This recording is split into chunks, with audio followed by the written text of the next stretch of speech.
Okay, you know, in researching our guest today, I forgot just how many hits this man had. Like, as I was researching and getting prepared for this interview, I'm coming after hit after hit after hit after hit. And I was like, this was one of those allow me to reintroduce myself moments, just preparing for a singer, songwriter, one of the biggest artists of the 90s and early 2000s. My man, please welcome to Vlad TV, Mr. Montell Jordan. What's up? Montell, what's up? What up? Prez, what's up, family? How are you, man? I'm good. Montell, like we was talking offline. I'm like, yo, my brother, you ain't Asian. What's going on here? I'm doing the Black Benjamin Buttons, bro. I'm trying to take it backwards a couple of years. You doing it well, kid. You definitely doing it well. Montell, let's take this thing back because it's so much to talk about musically, but more important as a man, I want to get into your story because you had this amazing arc, and you went from this enormous public figure, doing the celebrity thing, and now looking at your shirt, it says saved, looking at the chain, and there is the cross.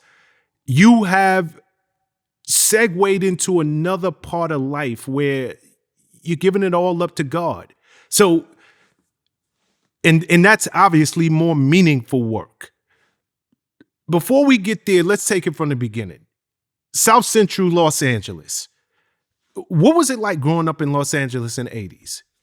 Well, let me start by saying that's what you started with in kind of laying out a foundation of where I've been and where I'm at now. If you want to know how something ends, you got to look at the beginning, right? So I think it's cool to be able to go back to South Central LA, quick glimpses of what that was for me. We grew up, when there was a middle class. When a middle class existed, South Central LA, we were really poor, but didn't know it. You know what I mean? We would, on occasion, have to go up the block and get the government cheese, the big cardboard block, and cut it ourselves. A lot of people are not familiar with that, but we had that. I'm growing up in South Central. The sounds of helicopters, Boyz N The Hood, John Singleton did a great job at capturing what my life was like growing up in South Central. I never went more than a block over from my house on 4th Avenue in Slauson, and I never went past 3 blocks behind my house, which was Van Ness Park. So literally where I lived at, it was almost like I won't call it confinement, but you just kind of knew somehow lines were drawn throughout South Central LA. The best way to explain it is how New York goes up, LA goes out. And people live in certain neighborhoods or communities and they never actually leave to go other places. As a kid, I never went to Beverly Hills. I never went to Santa Monica. There are people in the hood that never been to the beach before because they know their blocks and they know their space. I can remember my family watching The Cosby Show and watching A Different World, sitting on the living room floor. We didn't sit on the couch because every night we would see on the news that there was another drive-by shooting. And so we were afraid that if we sat up on the couch, you could get shot in your own house. So we all sat on the floor.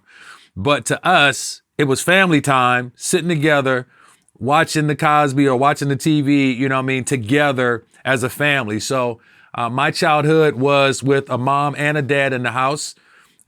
Crips and Bloods, very, very prevalent in my neighborhood. I lived more in a Crip type of neighborhood. And because I was supposed to go to Crenshaw or to Dorsey High School, my parents were very concerned about me having to deal with the element of gang violence in LA. And so I went to Sarah High School in Gardena at the time, which was an all guys Catholic school. And so that's kind of my upbringing. I was brought up, Prez, in church. Like every time the church doors were open, I was there. Like I'm telling you, Monday they had, a financial meeting, I was there. And Tuesday they had a teachers meeting and I was there. And Wednesday they had a Bible study, I was there. Thursday, senior choir rehearsal, I was there. Friday night, you know what I'm saying, the adult choir rehearsal, I was there. Saturday morning, youth and young adult choir rehearsal. And then Sunday morning, I was there for Sunday school, men's meeting, the regular service that could take 3 or 4 hours, then an afternoon BTU Bible training session, and then a night service. Like, I literally probably lived at my church more than I did my own house because of how we were brought up. And so maybe that's just a glimpse of, for me, church was like a family reunion, you know what I'm saying? Because my uncles, my aunties, my godparents, my brothers, like my entire family was that church on 51st and Hoover, you know? And I think something really cool was because we knew that neighborhood outside of my house, because the church was kind of a staple in that community. We could walk up and down the blocks, you know, of, 51st and Hoover, like fearlessly, because even though the OGs that were in that neighborhood were on high alert, their grandmamas and their mamas went to the church where I was playing the piano at. And so we kind of got a hood pass to be able to go and be where we needed to be, go up to the stores and everything, because they knew, oh, those guys are cool because, you know what I'm saying, that's grandmama and them, musician. Wow, such a vivid depiction of your upbringing. Something just stood out to me. Y'all literally are in the house having family time, watching TV, and your mother and father actually had y'all sit on the floor in the living room for fear that bullets would fly through the windows? Oh yeah, mom and dad was sitting on the floor with us. Like, nobody sat on the couch. We all sitting on the floor in front of the TV because we were lower, lower to the ground. And, but that was the messaging, that was happening. The news is tonight, another drive-by shooting over in such and such and such. Hey, over in Lamert Park, another drive-by shoot. And because that's what was inundated. And, I think what was crazy, John Singleton, man, God rest his soul, is my fraternity brother as well. He was so elaborate in that movie Boyz N The Hood, bro, like down to the sounds of helicopters flying around on a regular. If you go back and listen to the movie, like they deliberately put that in the movie because that's what you would hear. As I lived in my house, whether it was day or night, you could always hear the sound of helicopters flying above. It's just super, super wild. And so, yeah, people would think you were sitting on the floor because of a drive-by shooting, but I'm here with my family sitting together on the floor. You know what I'm saying? So John Singleton, he really got that right. Just those little nuances of being at home and hearing them helicopters. Super, super clear, bro. Super clear. All the different nuances, the way we talk, certain, neighborhood lingo. When you from New York, there's certain ways that of somebody from New York because the way you holler at each other. You know what I'm saying? It's like LA, you know what I'm saying? We have that. It's almost like its own world within a world. And, because we embraced it, although it wasn't ours, it was ours to be able to, to navigate and move through. Like I said, nobody there really owned the property. We didn't really own the land or nothing like that. But, we did, it was home for us. And so because of that, the neighborhoods and the universal parenting system of the neighbors could get that tail, you know what I'm saying? They could spank you and then go tell your mom I had to spank him because of this or that. It was the village. It was our village. South Central LA was like every other hood across America in the 80s. It was being ravaged by crack, literally ravaged by crack. Freeway Ricky Ross, he is a frequent guest on Vlad TV. This was a guy who was arguably, if not the biggest crack dealer in LA at that time. Was his a name that you can remember being a young boy ringing out? Obviously, I'm sure you guys had never crossed paths, but did you hear that name often in your hood? I did not, and here's the reason why I believe that, because I was I was in the hood, but a lot of the sensibilities and things that listen, bro, Mr. Jordan, I was more afraid of Mr. Jordan than I was of the Crips. You know what I'm saying? Like, I Yes. had a dad at home who would put the fear of God in me. So, like I said, I think that I was shielded in a different way because of the church. I didn't have the time to be able to run in certain circles and do what normal kids would be doing. There wasn't like football programs in AAU back then, because didn't nobody have like parks that had football stadiums for kids to play in. They had like baseball, because you could put some diamonds there, and maybe a swimming pool that nobody hardly ever used. But I wasn't familiar until later in my life, about his life and his journey in the contribution of what, he added to that game. I was a church kid, man. I literally was shielded from a lot of that. And so I think Cube has said it before, the difference between being initiated and being affiliated.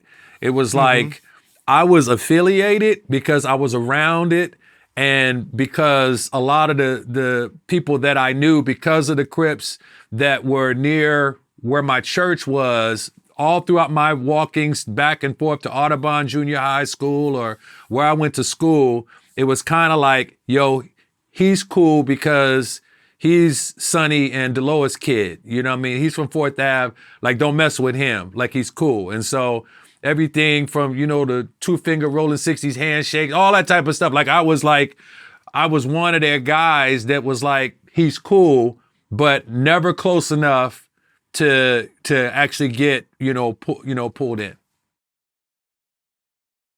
Got you. You spoke about church in great detail. Obviously a big part of your life. Is this what, because some of the most prolific singers and vocalists, they come out of the church. You mentioned that you were on the piano, so obviously you play instruments, but is this where you got your love for singing, or was it somebody in your family that you wanted to emulate or said, boy, you can sing, and encouraged you to go in that direction? Well, Perez, the church was like the minor leagues. It was like the farm, if you will. It's like it was the training ground or the schooling for musical sensibilities, for ad libs, for learning how to flow, for learning how to change keys and modulate. Like, I didn't go to like a great school for music. Like, I got my ear for music from pastoring and being underneath musical leaders. The pastor of my church at the time when I was growing up is a guy named Richard Stubbs. Richard Stubbs was a cousin to Levi Stubbs from the Four Tops. So he was a very musical pastor down from Mississippi. And so I learned how to play by ear. I learned because of the traditional style of pastor call response, that when the preacher stood up and said, I feel something going on, I knew how to go to the piano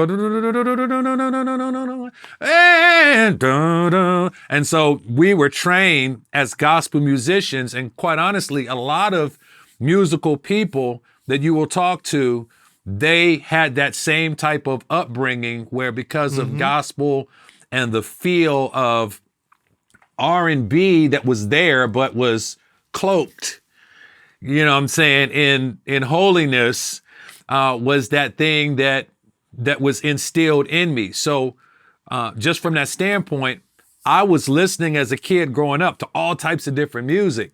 I loved 80s music, bro. Like, I am a student of Cyndi Lauper, and I could hear the difference between Lionel Richie with the Commodores and Lionel Richie. You know what I'm saying? I knew there were different things and sensibilities and groups like Brick and every, like, my mind is like an overload right now because I'm thinking the Police, Phil Collins, like I got all these different styles of music with Prince and Michael Jackson and all of that But I'm in church where church would tell me that's the devil's music. This is God's music. That's one of the biggest conflicts I've had my entire life, bro. And a lot of other artists have navigated that same thing. How can you do both? And the church will tell you can't. For years, that was the story. You can't do both. You are either secular or you are saved. There's no in between. And so that was my probably one of my biggest struggles coming up musically because Prez, I felt God in music that wasn't gospel music. And a lot of people will argue that, people that don't understand it. The example I always give is my favorite album of all time, Stevie Wonder, Innervisions. I know every song back and forward.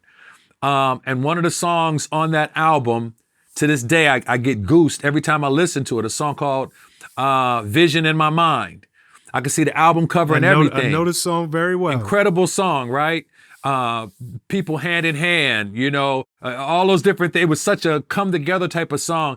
But the dope part of that song, he gets to the bridge and he says, I'm not one that makes believe. I know the leaves are green. They only change to brown when autumn comes around. I know just what I say. Today is not yesterday, and all things have an ending. But what I like to know is, could a place like this exist so beautiful? Or do we have to find our wings and fly away to the vision in our mind? I got a blind guy saying, I'm not one who makes believe. I know that leaves are green. They only change to brown when autumn comes around.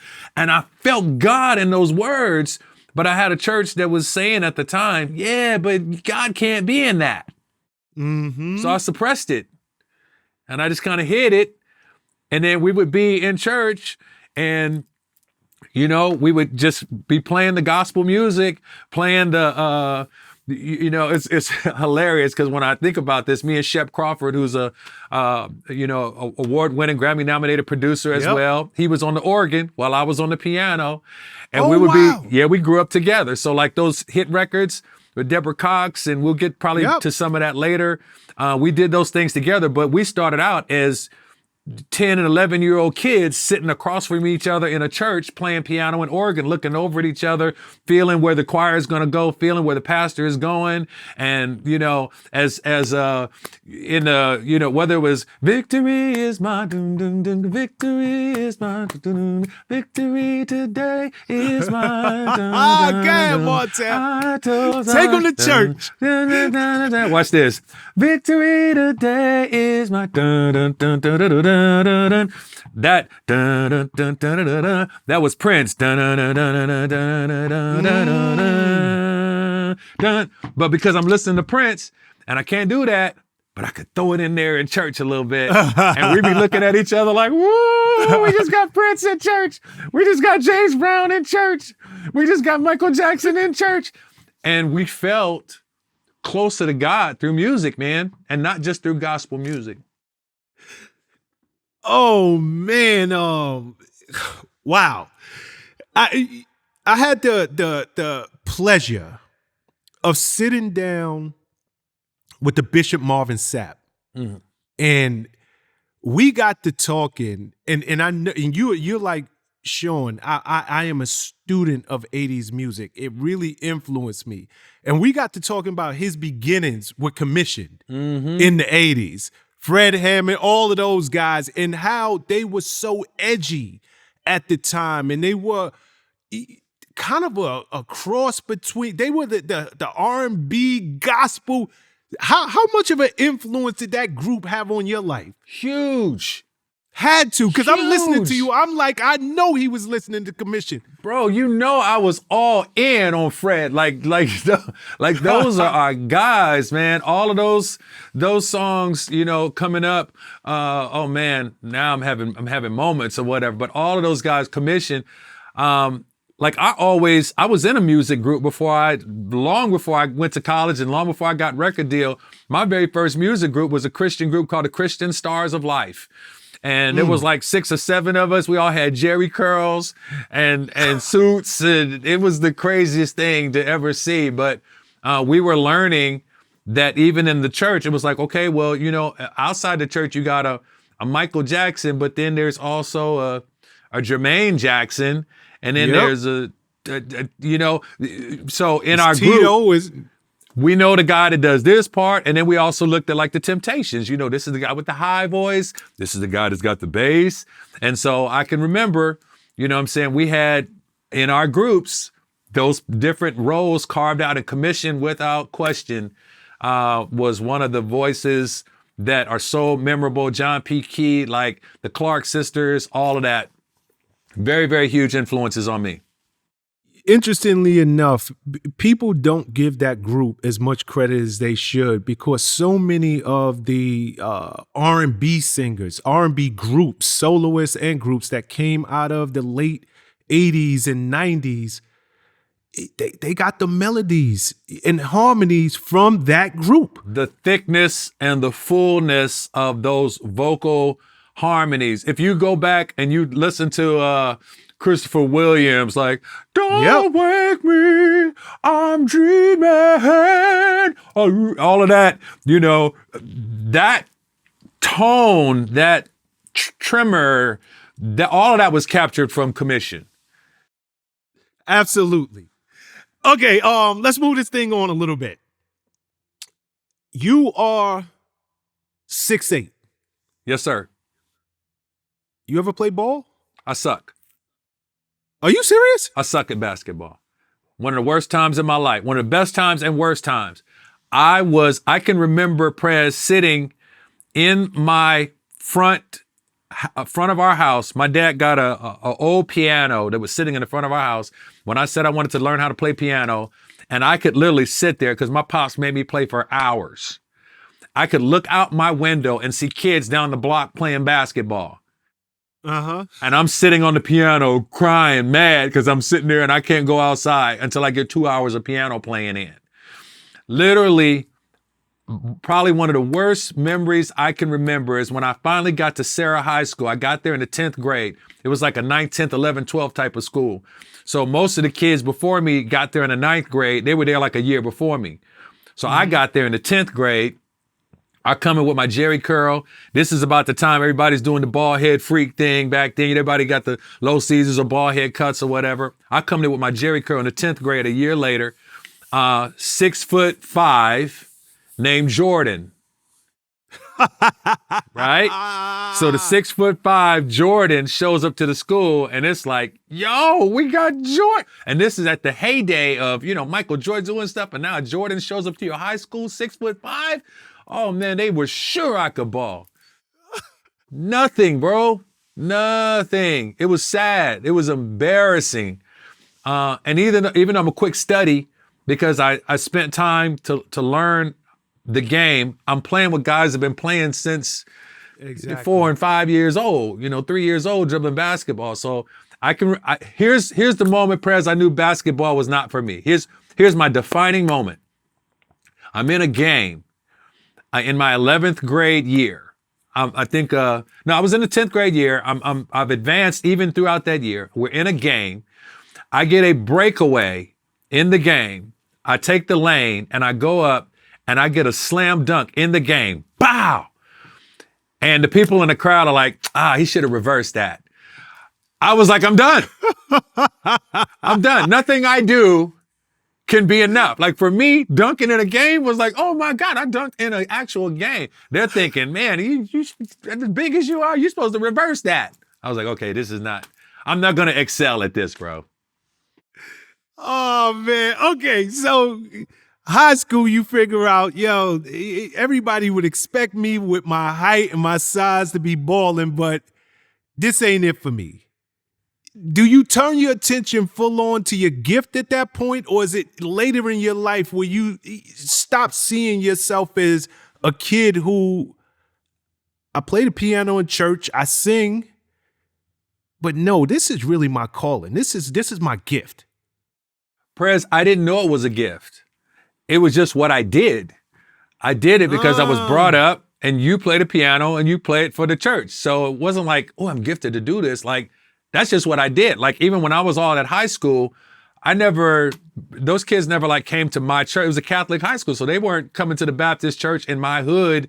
You know, the school was in Gardena, all guys Catholic school. So it was like my world of gospel music and my church and my family, that was like belonged to me. And then I was like leased out to the school to go there and get my education and to be a part of that amazing group of guys that I came through there with. But it's great that you asked the question the way you did, because I do remember the moment when I realized I had a gift, because I had been clowned, I've been ridiculed about not being able to ball, very embarrassing moments, you know, playing sports, wasn't even allowed to play my senior year because my pops was like, nah, your grades are dropping. And so you got to lock and load. And so the moment that it happened for me, Prez, that defining moment, it was at a high school talent show. I was a senior.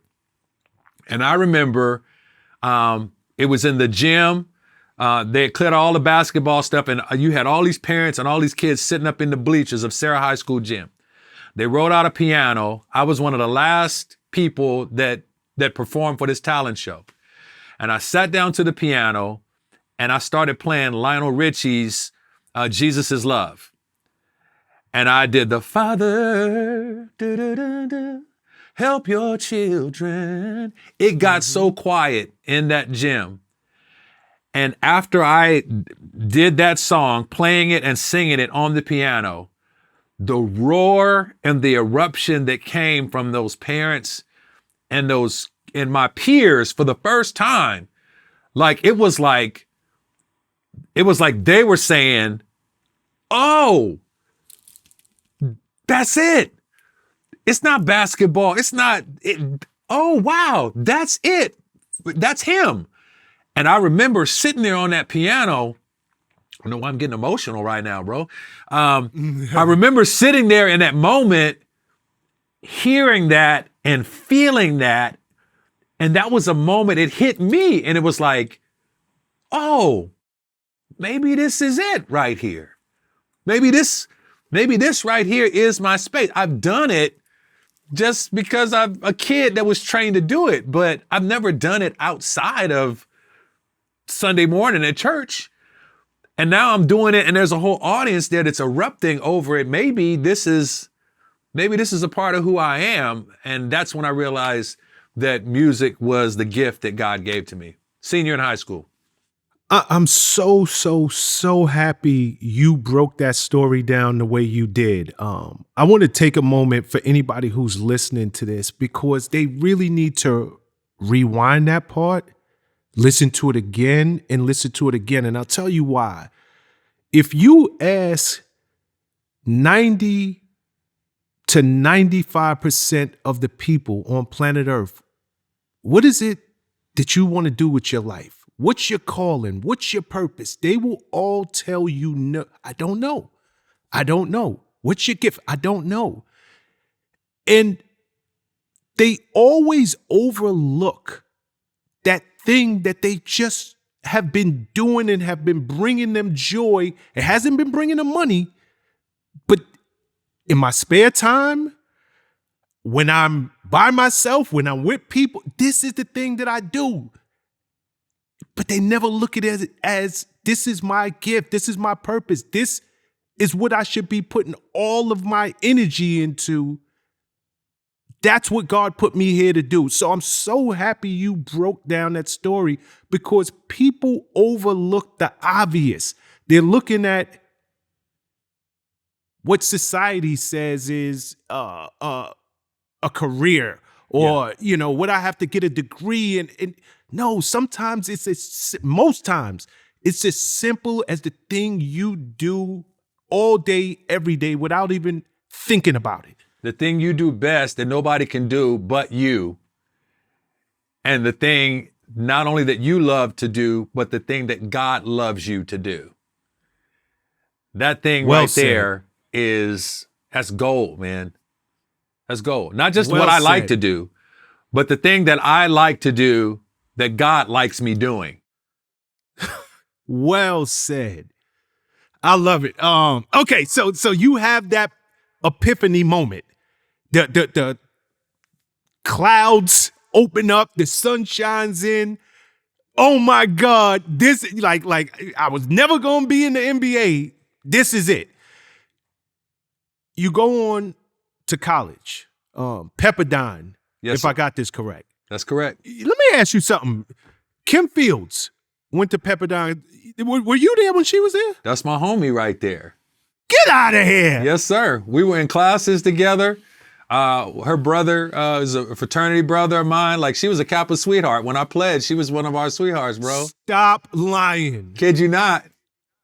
Okay, I see the brand. I'm looking. Let's be clear. Let's get the brand up to. There we go. That's that Kappa Alpha Psi. Yes, sir.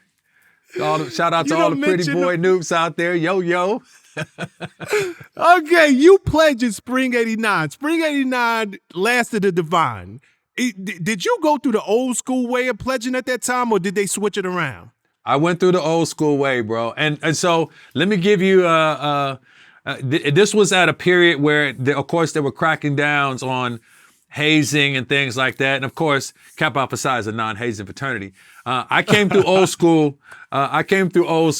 And let's just say I'm honored that I got the respect and the notoriety with the brothers that were brought in an old school way. And I'm not saying it's always the best way. And I'm not saying that there aren't unhealthy things that every organization probably does traditionally that should not be done.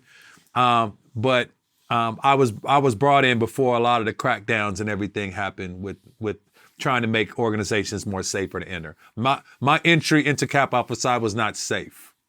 Can I say it that way? Okay, so and just so you know, I'm gonna give you a pass because some of my best friends are Kappas. I'm from New York. We go a different way.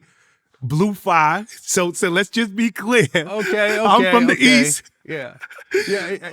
You're handling your business. I get you. I understand. And the crazy thing is, you and I are Sands. So you Spring 89 or Spring Fall 89? 89? Okay, there we go. We're Sands. Are you serious that Kim Fields was a Kappa sweetheart? Yes, sir. What did her brother pledge before you or after you? Her brother pledged before me and pledged me. Wow. What type of big brother was he? He was not kind. He was not kind. I got introduced to a phone book by her brother because I forgot to call him. Okay. I'm going to leave it at that. We leave it at that. We ain't gonna go too deep. I'm going to leave it at that. All right. You graduate. What's your degree in? Organizational communication, minored in business. What was your plans upon graduating? Were you like, yo, I'm going to chase my career, or did you just do what most people do? I'm going to use my degree, go out, get a job. My plan was to use that degree in organizational communication. For those that don't know what that is, it's beyond communication, like before a camera or before like commentating or something like that.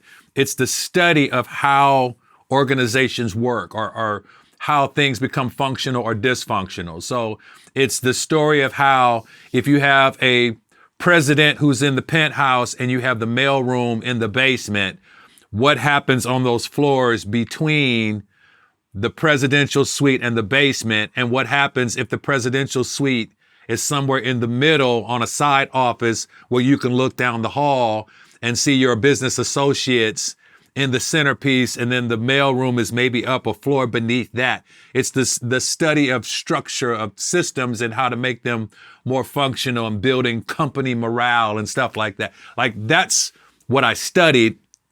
And my idea was, I'm going to go to law school. I wanted to be a lawyer. I knew a black professor, Dr. Bernie James, who was over the Pepperdine Law School at the time. I befriended him and his wife and his family. And so my plan was, I'm going to go to law school after graduation. And so I remember actually sitting with them. He was a big jazz music fan. He loved the trumpet. He played trumpet.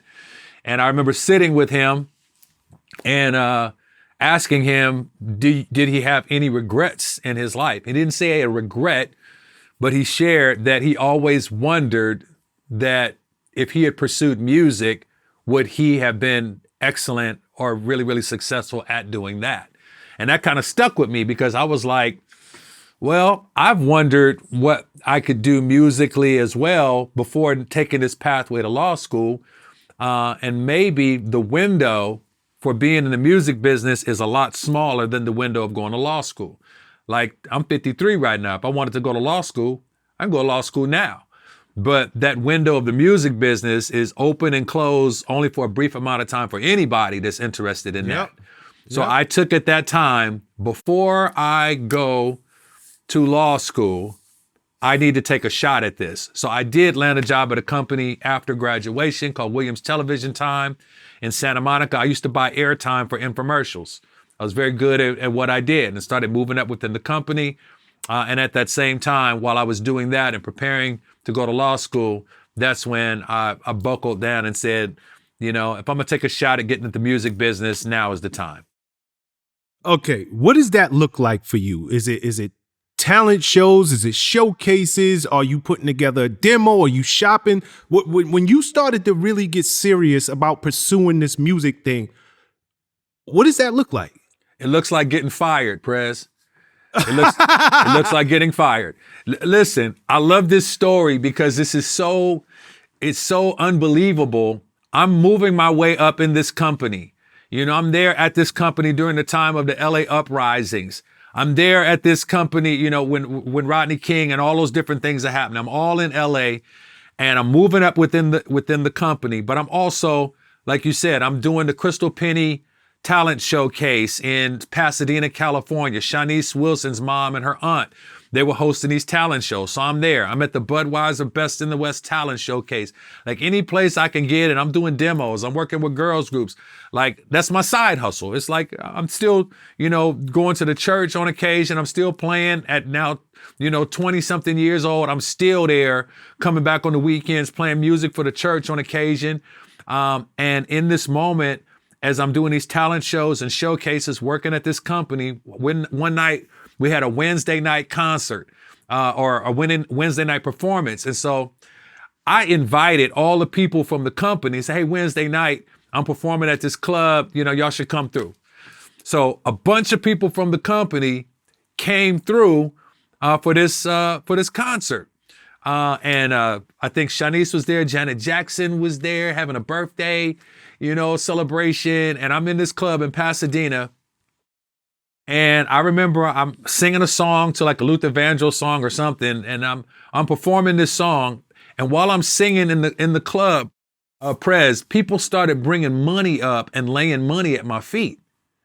Like, just, I'm singing song, I'm giving the audience the, you know, face and everything. And people started walking up and dropping money at my feet. And I'm watching this happen. And this was like a second moment, like when I was at that piano the first time. You know what I'm saying? That moment came like, oh, then this was, I'm doing what I love to do and people will pay me to do what I love to do. That was that moment that happened. So peep this, the next day, I go to work and they're like, yo, that performance was awesome last night. You're not going to be at this company long because that was really, really good. Like, I can't see you being here a long time because, man, that performance, like, they kept saying that. And literally a week after that, I was the employee of the month, the previous month. And the next week I got fired. And they brought me, I got fired and they brought me a cake, Prez. You ever know anybody get fired and get a cake? Bro, they fired me and the whole company brought cards and gave me a cake, like a goodbye. I'm taking my Rolodex and clearing out my desk and they gave me a cake. Like, congratulations, you know, you're going to be, I don't got no record deal. I ain't got no, I have nothing. Oh my God. I have nothing but, Prez, all I got is a cake. I got a cake and cards and your well wishes and I'm unemployed now. And so that's what pursuing the dream looks like, because at that moment when I got fired, I said, okay, I'm going to sell my car. I'm going to get on unemployment insurance. And for the next 6 months, I'm going to do nothing but make music. And so when you hear like a artist talk about creating 5 songs a day for 5 summers or whatever, that type of thing, that's what I did. I locked away at an apartment. I got unemployment insurance. I paid my fraternity brother some rent ahead of time. Literally, so what I'm saying, I got on welfare. Okay, I got on welfare. I was unemployed, and I felt like I got taxed enough throughout my life that I'm gonna take a little bit of this back to try and get this record deal. I sold my car, and I got a keyboard, an ASR 10. It was a keyboard that you put disc in it, and it had sample sounds in it. So I started out by looping and sampling records, and then creating songs, and then singing demos over looped and sampled records. And so from that standpoint, I locked away all summer and just made songs. I'm giving demo tapes. I'm giving them to John Singleton. I'm giving these songs everywhere I can, trying to get heard. I go to sing for this big Motown executive. They pull back the rug in his living room, and I go and I sing for him. My boys playing the keyboard, faking the keyboard like he's playing, and my other boys dancing in the room like we think we like Guy and everything, you know? And this executive, he watches me sing, watches my boy fake play the keys, and watches my other boy dancing in the corner. And when we're done, he's like, yo, you pretty good, but you sound like Guy. You know, there's already a Guy. I tell you what y'all should do. You need to do gangster rap. Gangster rap is gonna be big. Like this is what he told me. This was before, like it didn't blow. So he didn't lie, but that's what he's trying to get me to do gangster rap music. So I go back and I'm still doing these demos and everything that I do, somebody's telling me, this is good, but you sound like Aaron Hall. This is good, but there's a guy named R. Kelly that's out right now and you sound like him. It's good, but you sound like all of these people. So I was trying to figure out, okay, well, if I sound like all these people, Perez, how can I distinguish myself amidst all these other people that they say I sound like? So the first thing I did was I went and in my sampling, I stopped sampling like R&B, New Jack feeling records, and I started sampling blues records. Like I would go and start listening to B.B. King, all types of different blues artists, and I started sampling those break beats and stuff that were in blues records. And then I started singing over blues records. And I started rapping or writing rap lyrics, and then I would sing the rap lyrics over blues tracks.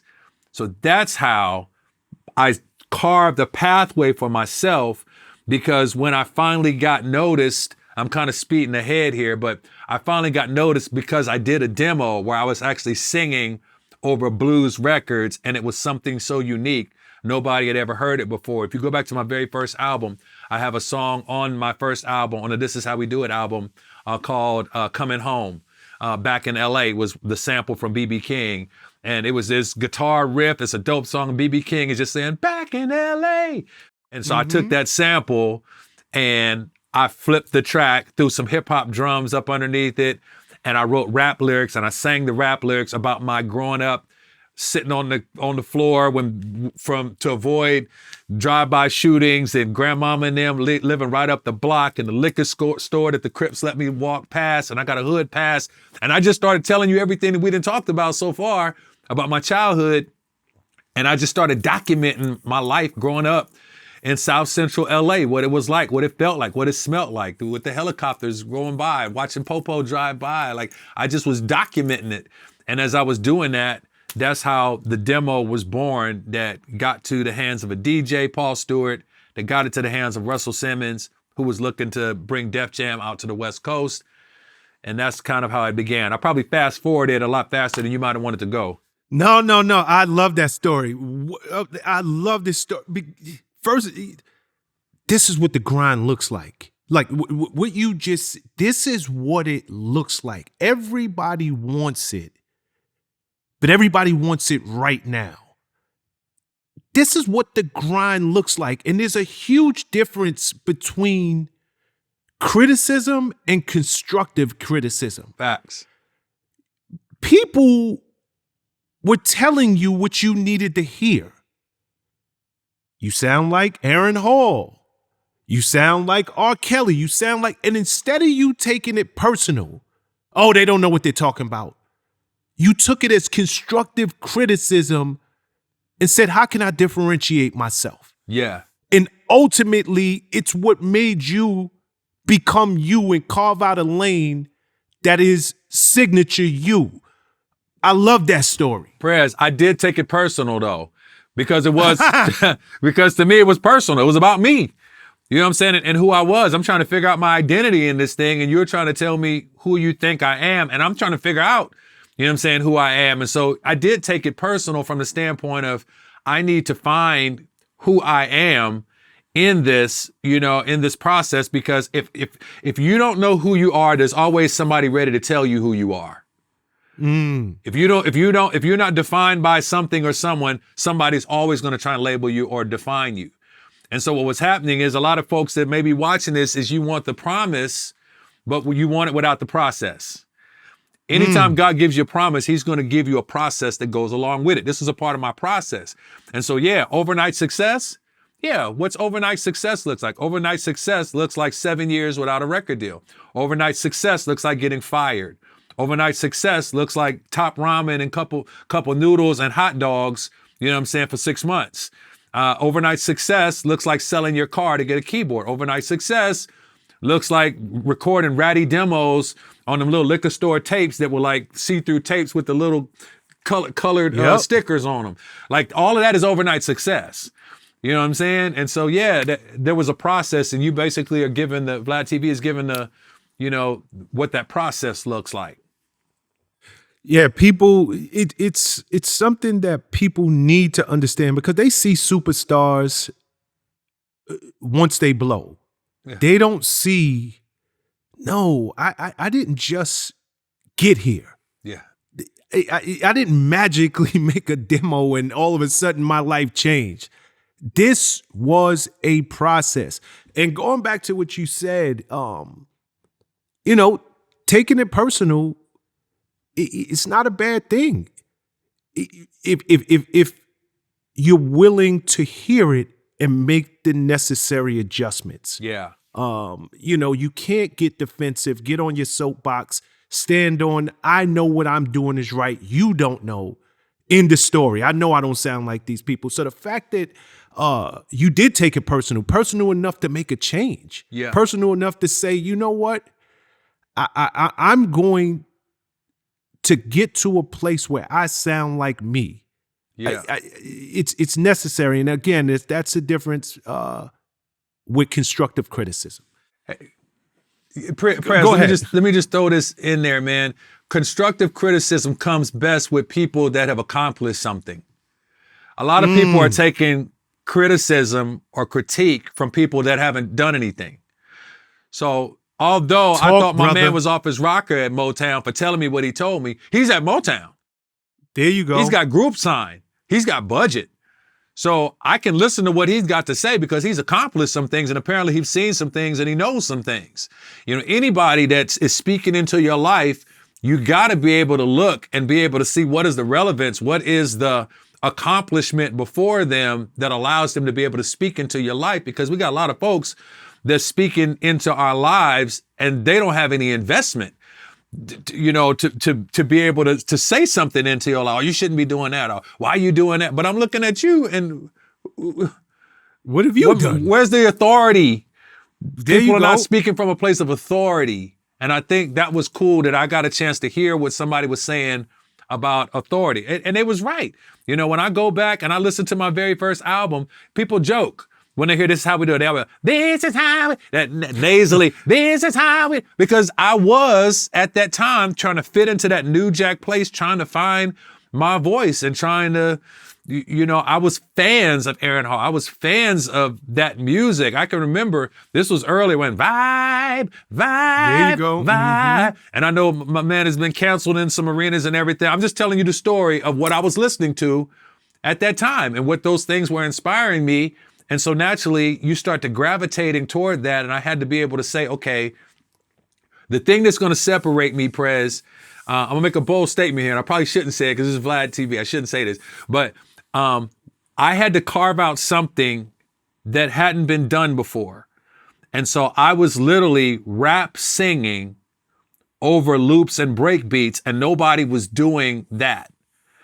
And so I was like Drake before Drake was Drake. You feel what I'm saying? Absolutely. Like long before artists were rapping and singing over their own records, radio did not know what to do with me because I'm singing, but I'm rapping at the same time. I wrote rap lyrics, bro. I reached for my 40 and I turn it up. Designated driver, take the keys to my truck. Nobody's singing designated driver, take the keys to my truck. That's the tone, the tempo, the cadence, all of that was rap lyrics. And then to take those rap lyrics, designated driver, take the keys to my truck. Designated driver,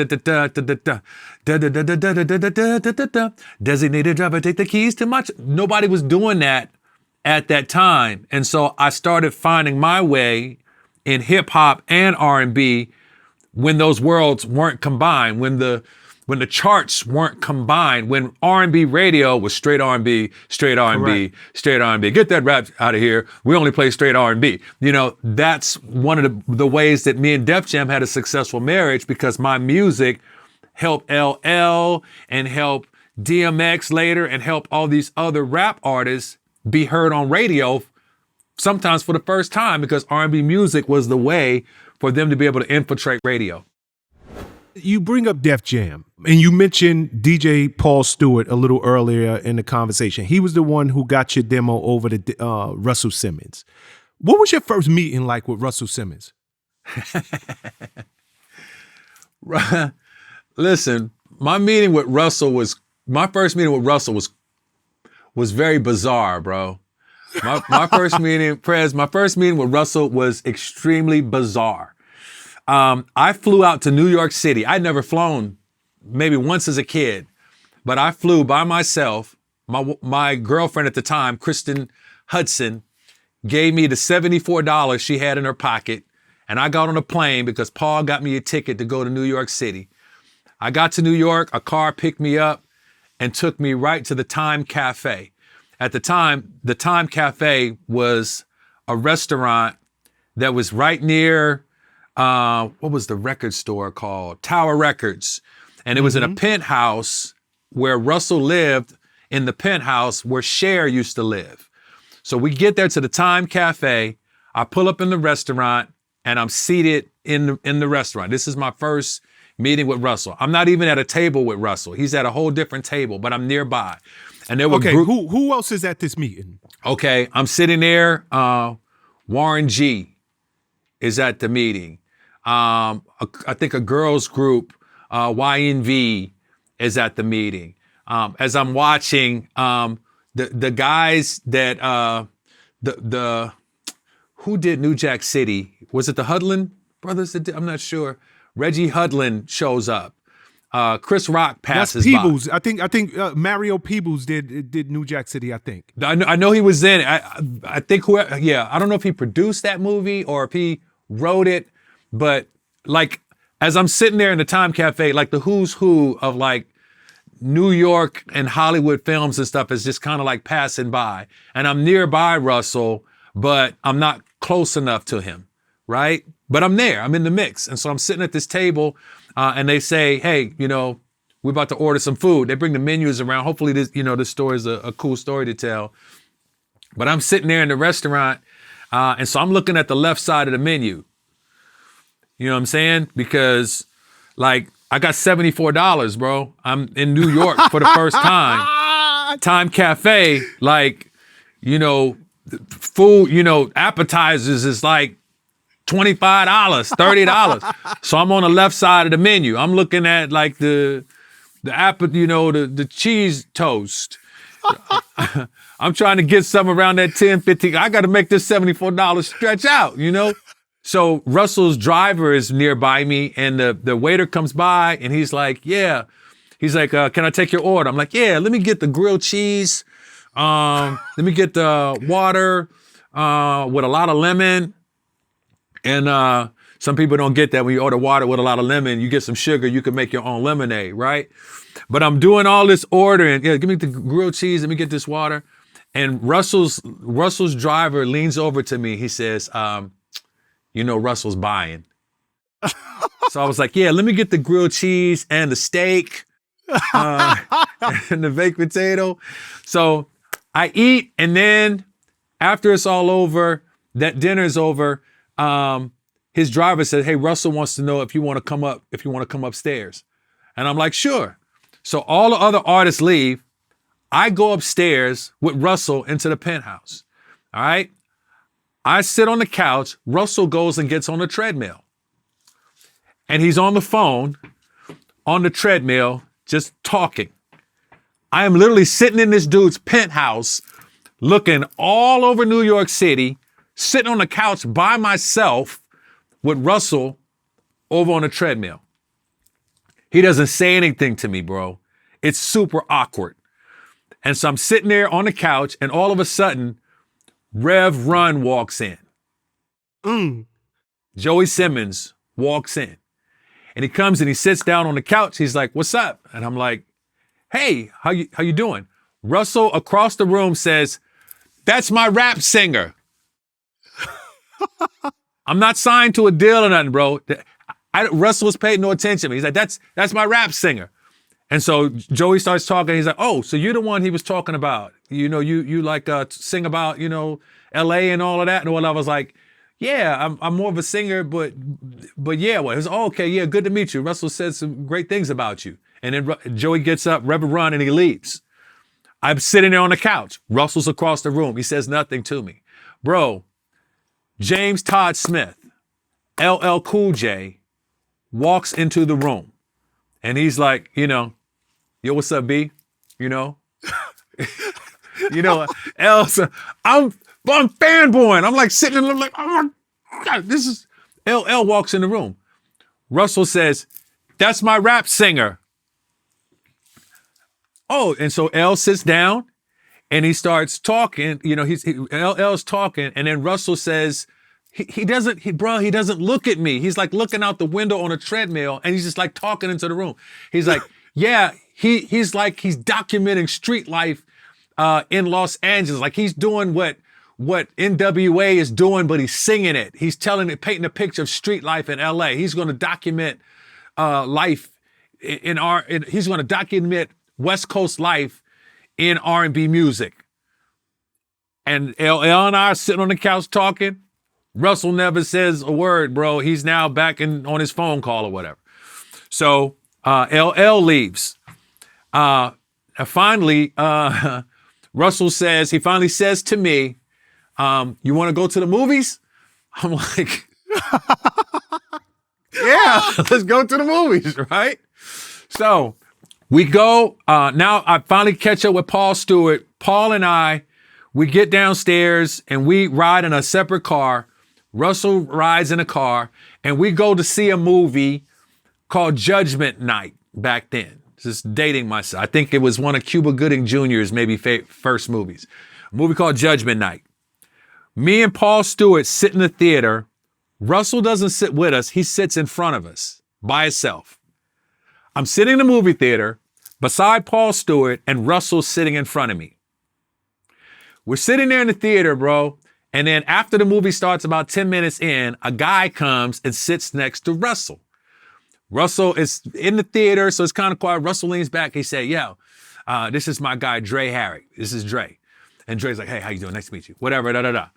So we're sitting there in the theater, and they are like schoolgirls, bro. They're like kikiing and laughing through the movie. I'm like, is nobody really gonna say anything like to this guy? Like they're loud, like they're like little schoolgirls, like laughing back and forth, telling jokes, sitting beside each other. And me and Paul are just kind of sitting behind them, like, bro, what is this? You know, movie's over. This guy Dre, he's like, y'all gonna come with me. We're like, cool. So we go outdoors. We hop in a Range Rover. Dre is in the driver's seat. Russell's in the passenger seat. Paul is sitting behind the driver and I'm sitting on the other side. We drive through New York City. They're talking to each other. I'm just kind of sitting in the back. They pull up to a strip club called Tens in Manhattan, Tens. Dre stops the car and says, yo, sing something. And so that song I'm talking about, the B.B. King song, In the back of the car, I said, damn, it's good to be back home and see these streets where I used to roam. The neighborhood has changed, but somehow it stays the same. Liquor stores on every other block. I see my homies, so I make a stop. And though I'm tempted, I won't fall back in the game. My next stop is filled with love because it's moms and pops I'm thinking of. And as I get closer, I smell the barbecue. And as I step into the yard, my grandma shouts out, praise the Lord. And so do the honeys. It'll be so cool to be back home, back in LA, where I belong. Back in LA, back in LA, back in LA, where I used to stay. Back in LA, where I long to be. Back in LA, this is home for me. Back in LA, back in LA, back in LA. That's the B.B. King singing Back in LA or whatever in my mind. I do that song. I sit there. Dre sits there for a second and he goes, I'd sign him. And Russell says, yo, go to LA and get a lawyer. And then we go into the strip club. They don't say anything to me. They don't give me no money for the strip club either. But, so listen. Sorry, I'm gonna put a bow on this thing. So I get back to the room. First thing I do is I call my girl Kristen up. I'm like, yo, you're not gonna believe this. I met LL Cool J. I think I met Chris Rock. I met the guys that making this movie. I met Reverend Run. I met some guy, Andre Herrick. I met Russell Simmons. And I'm naming all these people. And Kristen said, wait, ho. She said, you met who? I said, some guy named Andre. His name's Dre. She said, Andre Harrell? I'm like, yeah, Andre Harrell, whatever it is. Yeah, and then I met, she said, no. You met Andre Harrell? I say, yeah, I met Andre. We went to the movies together. She said, what did he say? What did Andre say? Andre said, I'd sign him. She's like, babe, do you know who Andre Harrell is? Like, no, I don't know who Andre Harrell is. She's like, Mary J. Blige, Jodeci, Heavy D, Uptown Rec, like all of that. And I'm like, oh my God. So watch this, right? So Russell always got this grip on hip hop and always trying to get in that R&B space. Andre got a grip on R&B, always trying to get him to that hip hop space. And they're like frenemies. They're like close with each other, but they're competitors. And so before Andre would ever sign a hip hop artist, he would take him to Russell and Russell would be like, yeah, I would do it. Or going into the R&B space, Russell wouldn't sign without Andre giving the nod of approval. So I got signed to Def Jam because Andre Harrell, God rest his soul, told Russell I'd sign him. And when he did that, that's how I went back to LA and got my lawyer. And that's how I got signed to Def Jam Records, because Russell saw it, because Paul brought it to him, but Andre gave the stamp. Oh my God, that is such an amazing story. And it makes so much sense. First and foremost, RIP to the legendary Andre Harrell. This guy, and you know this, he was such a visionary. Andre Harrell was such a visionary. So it makes total sense that Russell, and Andre was his dear friend. He would bring Andre to give that cosign because Andre was doing his thing in Uptown with all of the R&B acts. And because I know Andre so well, I could easily see him listening to you and hearing how you described a typical day in LA, and you kind of did it almost like a rapper. I could hear him, yo, Russell, this dude, you better sign this dude, because if you don't sign him, I'ma sign you, because you know how Dre used to talk. And he get inside. You better sign him. Such a dope story. Listen, Dre, he listened, he had his arms folded and he just kind of nodded. And then he looked over and he said, I'd sign him. That's what he said. He said, I'd sign him. And that was enough for Russell. He didn't have to even go into full-blown Dre. He was just like, when he heard I'd sign him, he knew, okay, let me go ahead and get this deal done. Nah, I bet you when they was alone, he was telling that's that ghetto fabulous. This is where the industry going. Yeah. But anyway, Facts. turns out you're the second R&B artist ever signed to Def Jam. First R&B artist, if I can remember correctly, and I used to love this song, was Orange Juice Jones, The Rain. You come in with a whole different energy. How long did it take for you to make that first album? First album, and I think in addition to Orange Juice, who was an R&B male, I think Allison Williams was signed to Def Jam for a brief stint as well. I think. I'm not sure, but I think I'm not sure. I'm not sure that she was signed before you. Was she signed before you? Yeah. Okay. I believe so. I could be wrong. I have to fact check that. But the album I signed to Def Jam or to PMP Productions, Power Move Productions, I signed December of 1993. Got married in 1994. June, started working on the album. I was working on the album most of 1994 and finished the album in about 8 months' time. Okay. Let's go to the personal side for a second, because you mentioned your girlfriend at one point becomes your wife. And I know at some point she was your manager. Was she your manager from the gate? Or did you have a manager and then you and her having pillow talk and you're like, you know what? You know me better than anybody else. I think you should manage me. No, she was there from the gate. Now, the other people who were alongside, there were several companies that she had partnered with. So she was with a female management company at one point, and then she partnered with one of my fraternity brothers at one point. She's been the constant from the very inception of my career, even if other people kind of came and went. So for a while, I was the guy that had all those managers, because I was the guy that was trying to bring everybody along. You know what I'm saying? Her management team, my aunt, my fraternity brother. Like, I was trying to, let everybody, bring everybody along for the ride, because I felt like they supported me, you know what I'm saying, through those seasons. And then, of course, as those seasons come to an end, then a lot of times you have to do legal stuff as well to go along with that. Well, I was with you from the beginning, so I feel like I'm entitled to this. And so we had a lot of those journeys as well. Okay. The album title song, This Is How We Do It. Where did that come from? Was it something that you wrote? Did you pick the sample? This was the song that changed your world. How did that come to play or come to be? It was the song that changed my world. It kind of changed the world a little bit. Yes. Yes. I say that respectfully, man.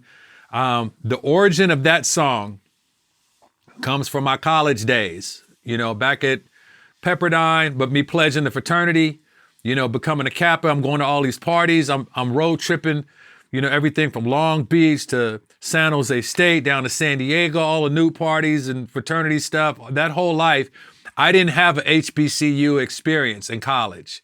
You know what I'm saying? I didn't get the black college experience. My black college experience out at Pepperdine came from the Divine Nine, from the, from rolling out to wherever a black party was going on in California, whatever, Arizona, I was going to be there. And I was a pretty popular Kappa. So that was my inroads to black college life, if you will. Every party, if a DJ was any good, he's telling stories throughout the night. He's painting a picture for where the story is going. And if a party ends at 2 a.m, somewhere around 1 o'clock in the morning, you're going to hear Slick Rick's children's story. If a DJ is playing children's story at 10 o'clock at night, there's a problem, because he's not telling the right story.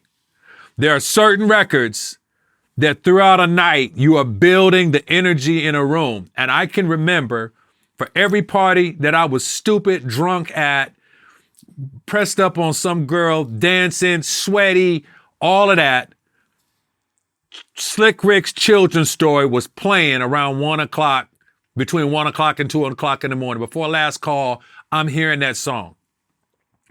And I watched as a college student, whenever that song hit, it was the same response. It was like the energy in the room shifted and everything in the room like went to a whole different level every single time. And I said to myself, long before I was even making doing those demos and everything, I said to myself, if I ever get a chance, I'm gonna sing over that record. If I ever get a chance, I'm gonna sing over that record. So even as I go into creating the album for This Is How We Do It, it wasn't called This Is How We Do It at the time. It was just an album. I sang a little bit of that song back in LA that I sang for Andre Harrell. There was a line in there, if people go back and they watch this again, I said, my grandma shouts out, praise the Lord, and so do the honeys. That's where Something for the Honeys came from that demo. I took that and then I created that as a song. I wrote rap lyrics. I'm the type of guy who takes time to just kick back. I turn around my baseball cap. I have a 40 sitting on my lap, slamming the ivories until I seize a female worth my while. I'm scoping at it, checking her smile, and I know that I can get it in or hit it if she's with it. You know what I'm saying? Could very well be the next Aaron Neville, sounding like nobody because I'm on another level. Like all of those things, I'm writing all of these songs, and in the back of my war chest, I got this song. And so that's how I'm creating songs like Something for the Honeys. Like all of these songs are starting to fall into place as I'm putting this album together, but I know that I'm going to sing over this one track. And so I can't get to that song until I finish all the others. So the album is almost near completed when I finally pull out the Slick Rick's children's story sample. And I got the sample, and I don't quite know what to do with it because it's a beast of a song. It's a staple, you know what I'm saying? It's like a hit record, and I don't want to mess that record up. So I'm in and I'm writing with a guy by the name of OG Pierce, who did quite a few songs on my very first album.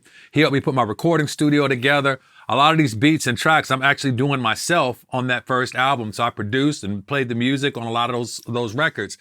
And so we get to the place where now it's time to do the last song, which is over the children's story song.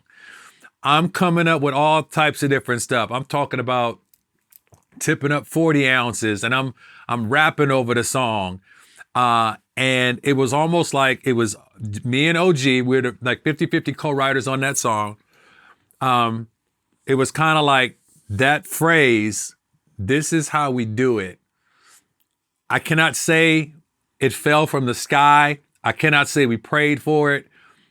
All I can say is when it came out of our mouths, it was like the third moment. Like when I told you I sat at the piano and that moment was like, or that other moment when people brought money up and laid it at my feet in the club, and it was like, oh, this was a moment where it was like, oh, that's it. So we know we had, this is how to do it. That's the part we knew. What we didn't know was what went in between that. So we knew we just gonna repeat that this is how we do it. So all those other pieces, like I was freestyling, bro. I was a freestyle rapper. I would be at Six Flags doing ciphers. Like I became Russell's rap singer, but I used to be a rapper. So literally, I noticed in that song, I only say that this is how we do. I only do that one time. There's nowhere else in the song. That's how it introed, because I was freestyling, doing so many different things that none of it, I didn't know what was going to stay and what was going to go. So when we started saying like stuff like, I'm in the club and it's all because this is how we do it. So we played around with a bunch of different things to get to, I'm kind of buzzed and it's all because this is how we do it. South Central, like nobody. Like, so when it came, it was super, super dope. And it was the last song on the album. Can I take a moment and tell you how we recorded this song? Because this was super, super dope. Go ahead. We went to a studio, I think it was called Paramount Studios, Santa Monica Boulevard in Hollywood. we locked up all the rooms, like the A room, the big C room, and we're there at the studio. And I can remember I called up my fraternity brothers and I was like, yo, I'm throwing a party in the studio. Can you get some girls and y'all roll over? And they were like, cool.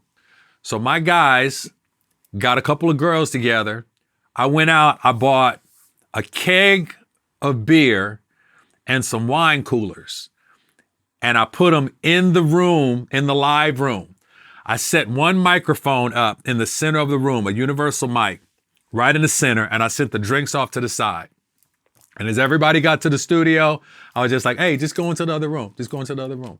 And so guys, girls, all started arriving, you know, maybe, I don't know, maybe 15, 20 people, maybe a little less, but they all roll into the live room. I got the microphone on and I'm like, yo, help yourself to the drinks. So they start popping drinks. They're laughing, they're talking. Me and OG in the room with the engineer. And I said, plus record. And so they just start recording the sound that's in the room. So if you think about like Marvin Gaye's Got to Give It Up, there's a sound that's in the back of the song.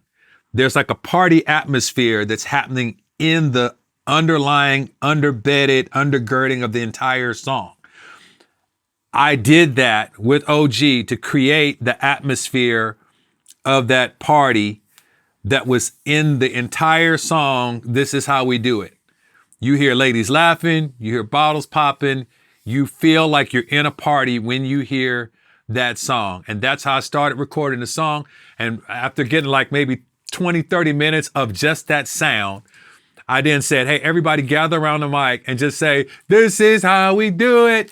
And they all said, like, this is how we do it. And I was like, no, that's too nice. Like, it sounds too clean, like it's a choir. Just shout it out. Just, this is how we do it. And so they all went in and yelled it and shouted. And I just stacked it and stacked it. You know, those 15, 20 people stacked it a couple of times. And that's how we got our chorus. That's how we got our atmosphere. And then I cleared out the studio. And then I started recording my part with nobody else in there but me, the engineer, and OG.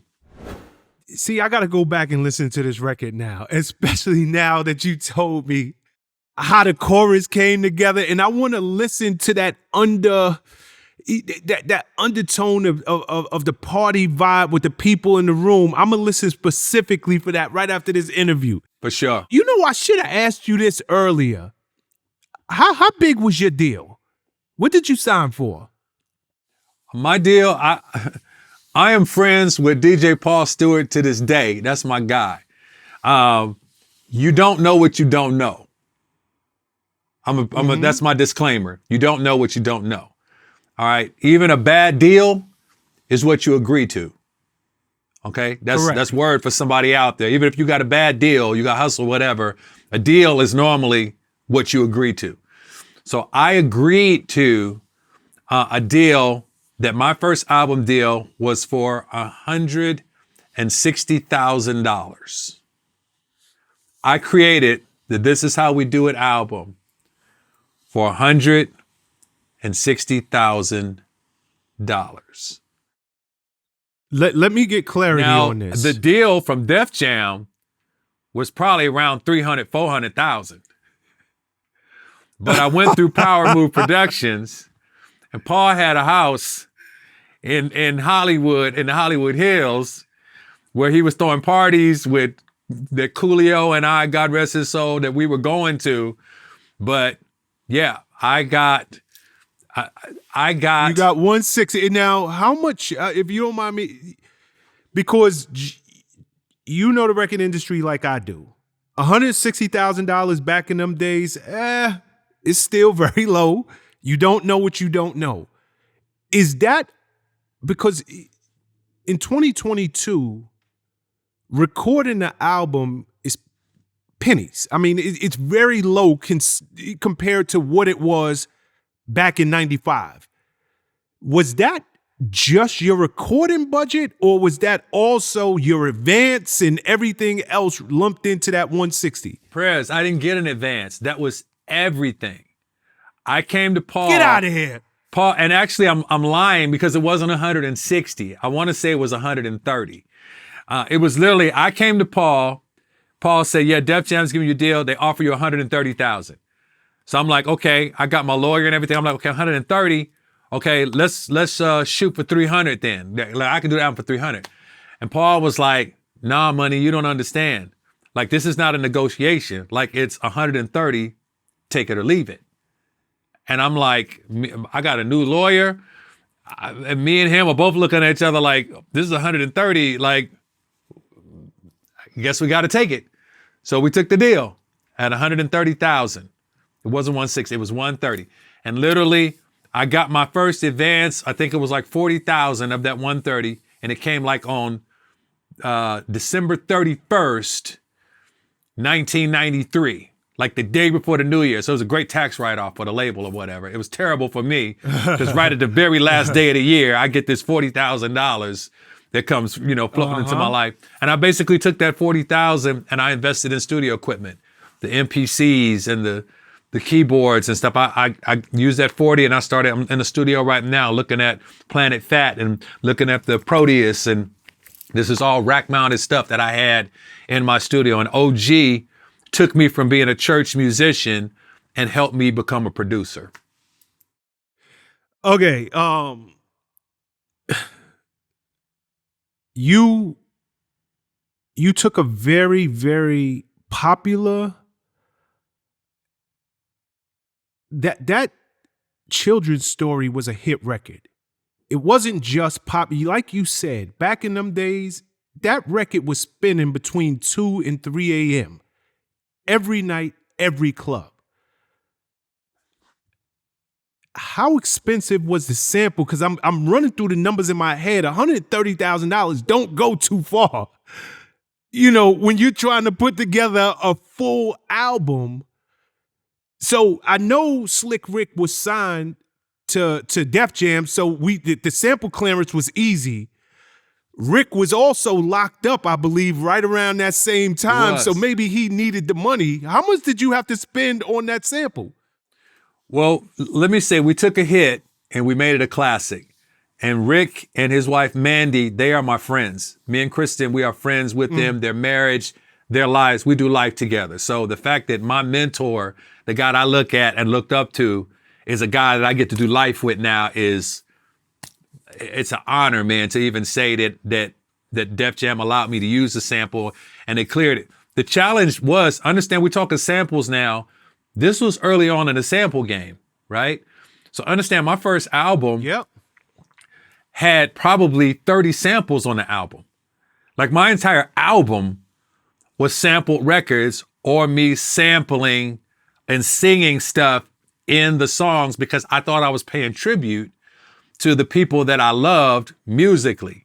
You know what I'm saying? So I give this example because this is a song I did with my guy Coolio, like I said, who's passed away. We did a song on my album called Payback, right? And back then, because we were label mates or whatever, I could give, him less or whatever because we like trading favors. I would do something on his project or do something for his artist or for his group. We were exchanging favors. On that song Payback, that's on my first album, I go into this part of the song where I say, girl, it feels like payback. I really, really hate to say that. I thought you were trifling, giving me the shove, but you're gonna miss my love. That right there. You're gonna miss my love. Yep. Lou Rawls, you'll never find. I gotta cut Lou Rawls, right? And then right after I say, you're gonna miss my, oh, golly Wally, she was raised in hell. She was so unfaithful. I went right from Slick Rick, Dougie Fresh, Full Force. Yep. So in a matter of 4 bars, I got samples from Lou Rawls, Dougie Fresh, Slick Rick, Full Force.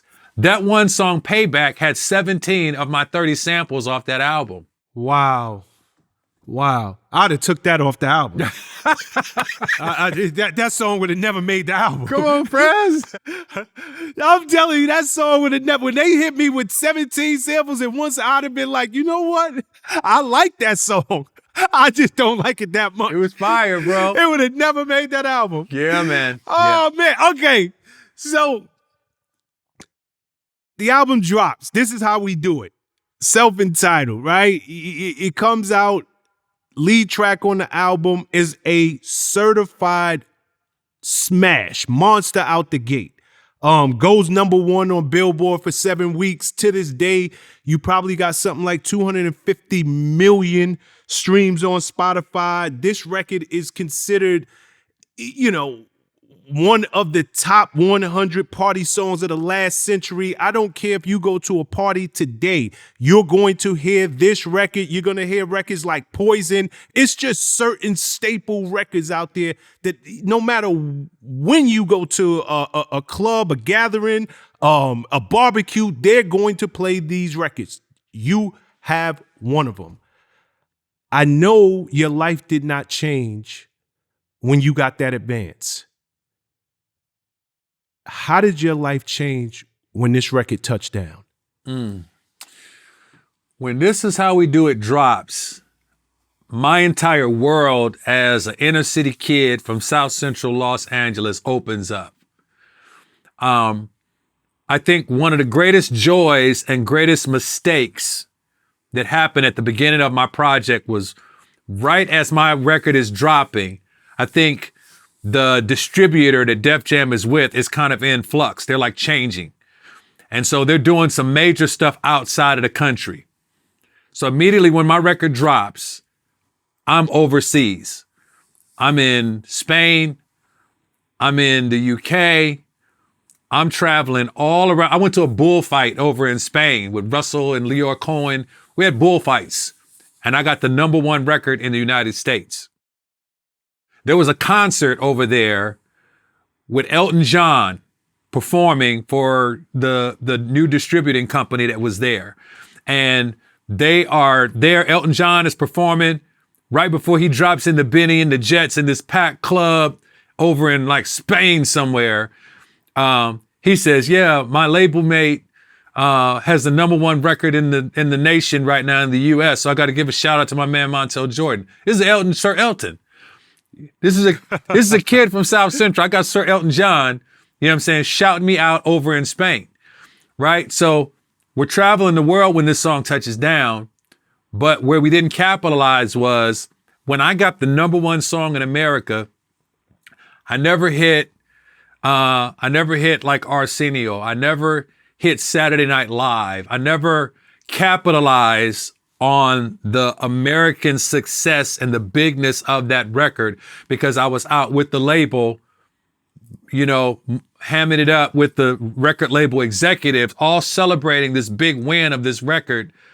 But I wasn't there to celebrate the bigness of the record here in the States.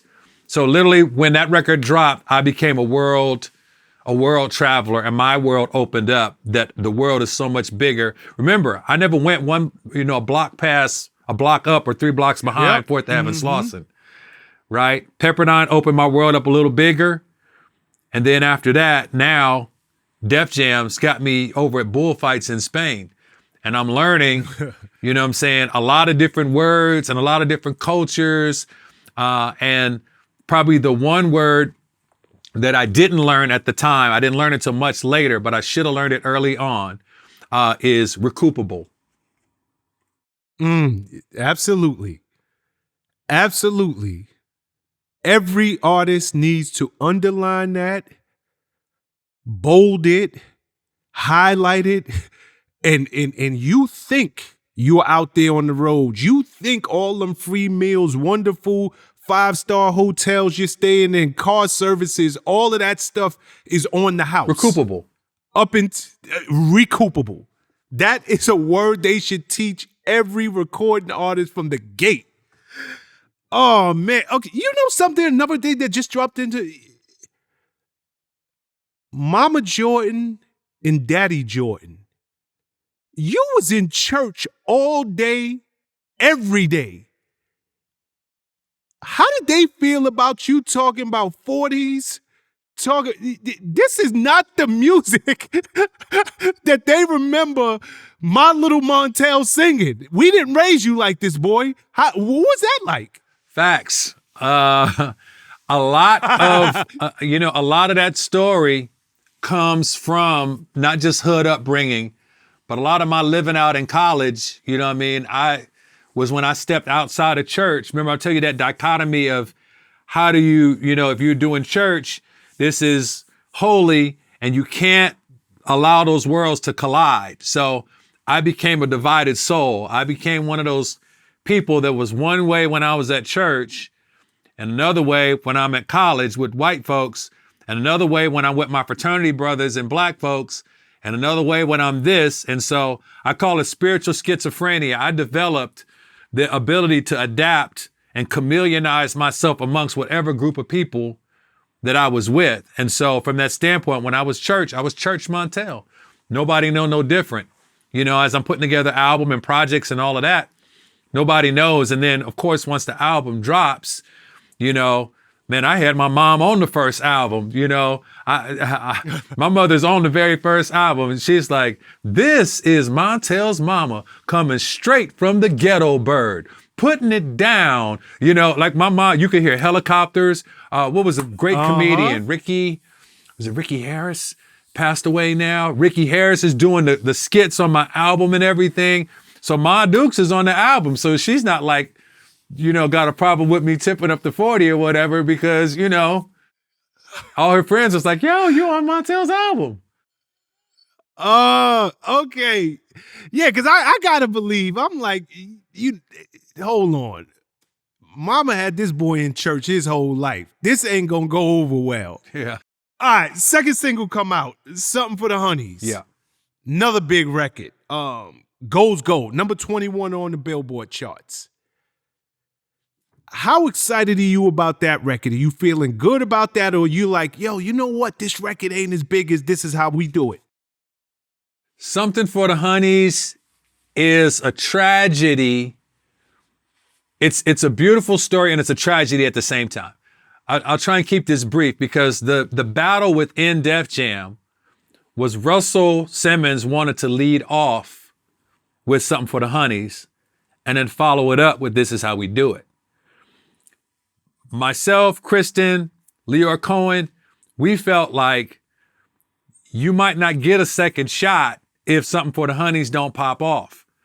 So as a new artist, if Something for the Honeys don't work, who's to say that we're going to get a shot at This Is How We Do It? So we thought, go guns blazing, go This Is How We Do It first. So Russell's idea was come with the smaller record first, let it build, do great, and then drop the bigger record next. We were like, no, come out guns blazing. So the story of Something for the Honeys is that it's always in the shadow of This Is How We Do It. It's a big record, but while we were trying to get Something for the Honeys to be played at radio, programmers was like, thank you for the next record. I'm still burning This Is How We Do It. Like 8 months later, we still got the thing in heavy rotation. The thing won't die. And so you literally got an album with the first song that's a phenomenal record that won't die. And because it won't die, Something for the Honey mid charts. 21, gold record, it's phenomenal. But it mid charts. And it looks like the record is not as successful because it followed a phenomenon. Yeah, I mean, again, and that's well said. And this is always, it comes down to philosophies and ideologies on how to work records, how to set them up. I totally understand Russell's standpoint. Russell is a proven and amazing record man. And I get from your side, hey, Something for the Honeys come out first. We might not have a shot to get to the big record. So that's one of them situations that a lot of artists are caught in. But in your case, you created a classic. How do you outdo a classic right out the gate? I don't care what record you would have came out with right behind that. It would have had a hard time living up to, that first single. All right. Second album comes out. The More album. Album goes gold. Where are you at now? You're married to your manager. You are a full-blown R&B star with hit records up under your belt. I've been on the road. I understand the music industry and I understand what a hit record will do, especially for an R&B artist, for a rapper, for whoever. How does this thing work? Because nobody knows you're married at this time. And you got every woman on the planet wanting to get a piece of this 6'8" dude who sings. What does that look like? It looks like, I'm trying to make sure I use the right words here, because at the time, if you're a person that craves attention or a person that's always looked for validation externally as opposed to internally,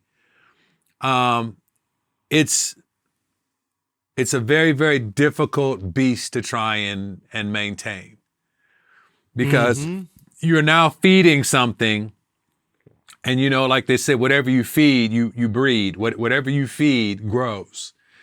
And so I'm now feeding fame. So I'm married, but I'm hiding it. And so in order for me to give the persona that I'm the single R&B available guy, and for my wife to be the respected business manager who's not just the wife, we're hiding our marriage. And basically whatever you don't put in the forefront plays the background. The best way I can explain it, I want to try and give like the best analogy I can, is that I was with Wendy Williams on Hot 97 in New York City doing an interview. And there's questions because people don't see me out with nobody. They know I got this big record, but they don't see me dating nobody. And so, back at the time, they're like, well, is he gay? Like, what's going on with him? Who is this guy? There's got to be something, popping off with him. And Def Jam was like, oh, you got to say something. So I'm with Wendy Williams, and she's like, yo, you got all this fame. You got big records, all this money and everything. There's got to be somebody in your life that you're sharing it with. And I said to Wendy, I'm married to my music. I said, I'm married to my music. Now, let me just go past it with you for just a second. The word of God tells us that there's life and death in the power of the tongue. And so what's happening is, if I am saying with my mouth, I'm married to my music, what does that make my wife? She becomes a mistress. The side piece. She becomes a side piece, a mistress to the music. And so out of my mouth, I'm proclaiming that I'm married to music, and I'm not claiming my wife. And so because of that, that's what starts playing out in my life. And because I'm not just an R&B guy, because I'm a hip hop guy, I can tour with Snoop and E40 and Short Dog. Like, I'm out on these tours with some of the biggest hip hop people on the planet, as well as big R&B tours. I can walk back and forth that line, and then my record crosses over and goes pop. And so now I can go on a pop show because of the big pop station that picked up my record, Kiss FM in LA or whatever. Like, I'm in all these different arenas, and in all those different arenas come all these different temptations, and all of those different temptations don't have a visible price tag. They don't have a visible price tag. So I don't know the cost of the relationship. I don't know the cost of free alcohol. I don't know the cost of flying first class. I don't know what I don't know. And so not just is finance recoupable, but life is recoupable. You know what I'm saying? What you spend on your body and alcohol is recoupable. At some point, that means you got to pay up. And so every alcohol, every faulty relationship, every bad financial decision, every dark place that I went and did, all of that is recoupable. Man, I hope somebody gets this. Nothing is for free. Everything is going to cost something. Even salvation that's free, it costs you your life, because everything is recoupable. And so in the process, I put my marriage on the altar of the recording industry and sacrificed it for fame and for wealth and for notoriety and for counterfeit relationship. Yo, Prez, when I say the word counterfeit, I would ask every one of your listeners out there, everybody that's viewing this, would you rather have 1 million counterfeit dollars or one real dollar? Now think about that before you answer. See, because counterfeit money will spend. Yes, it will. Right? Counterfeit money will spend. If people don't recognize it's counterfeit, 1 million counterfeit bucks can go somewhere, it'll spend. But there's still gonna come a time where that what you are spending is gonna become recoupable. And when it's found out that that money is not real, that those flights are not real, that fame is not real, that wardrobe to the Soul Train is not real, the house that you film Cribs in is not real, that none of that thing is real, then you realize you have built a real life in an unreal world, and everything that you have charged to your name and to your fame and to your accolades, somebody wants the payback of that. And they will take it from the finance, or they will take it from your flesh. They'll take it from your finance. They will take it from whatever, because it's recoupable. It's the deal you agreed to. And so I'm not a conspiracy theorist or Illuminati. I don't know all that deals with I don't know none of that. I know that I made deals with the record label, and those deals required me to recoup the stuff that I spent. And so I built a counterfeit life. The second album, the third album, as we start walking through it, everything built on something else, because that's how labels and how business is designed to make you be in a place where you always are in a state of recouping. Man, you dropped a lot of gems in that. I feel like I preached a sermon right there, Prez. Yeah, you are. Yes, you are. Wow. You are. You dropping so many gems, and you dropping so much good word. Wow. Okay. You still rolling on the high. Third album comes out 1998, I believe. Let's Ride. This is your highest charting album. Goes gold. Number 20 on the charts. Single. Matter of fact, you got an interesting story. I think the first single off that album was Let's Ride. Facts. Master P, Silk the Shaka. How'd you get them on that album? How'd you get them on that single?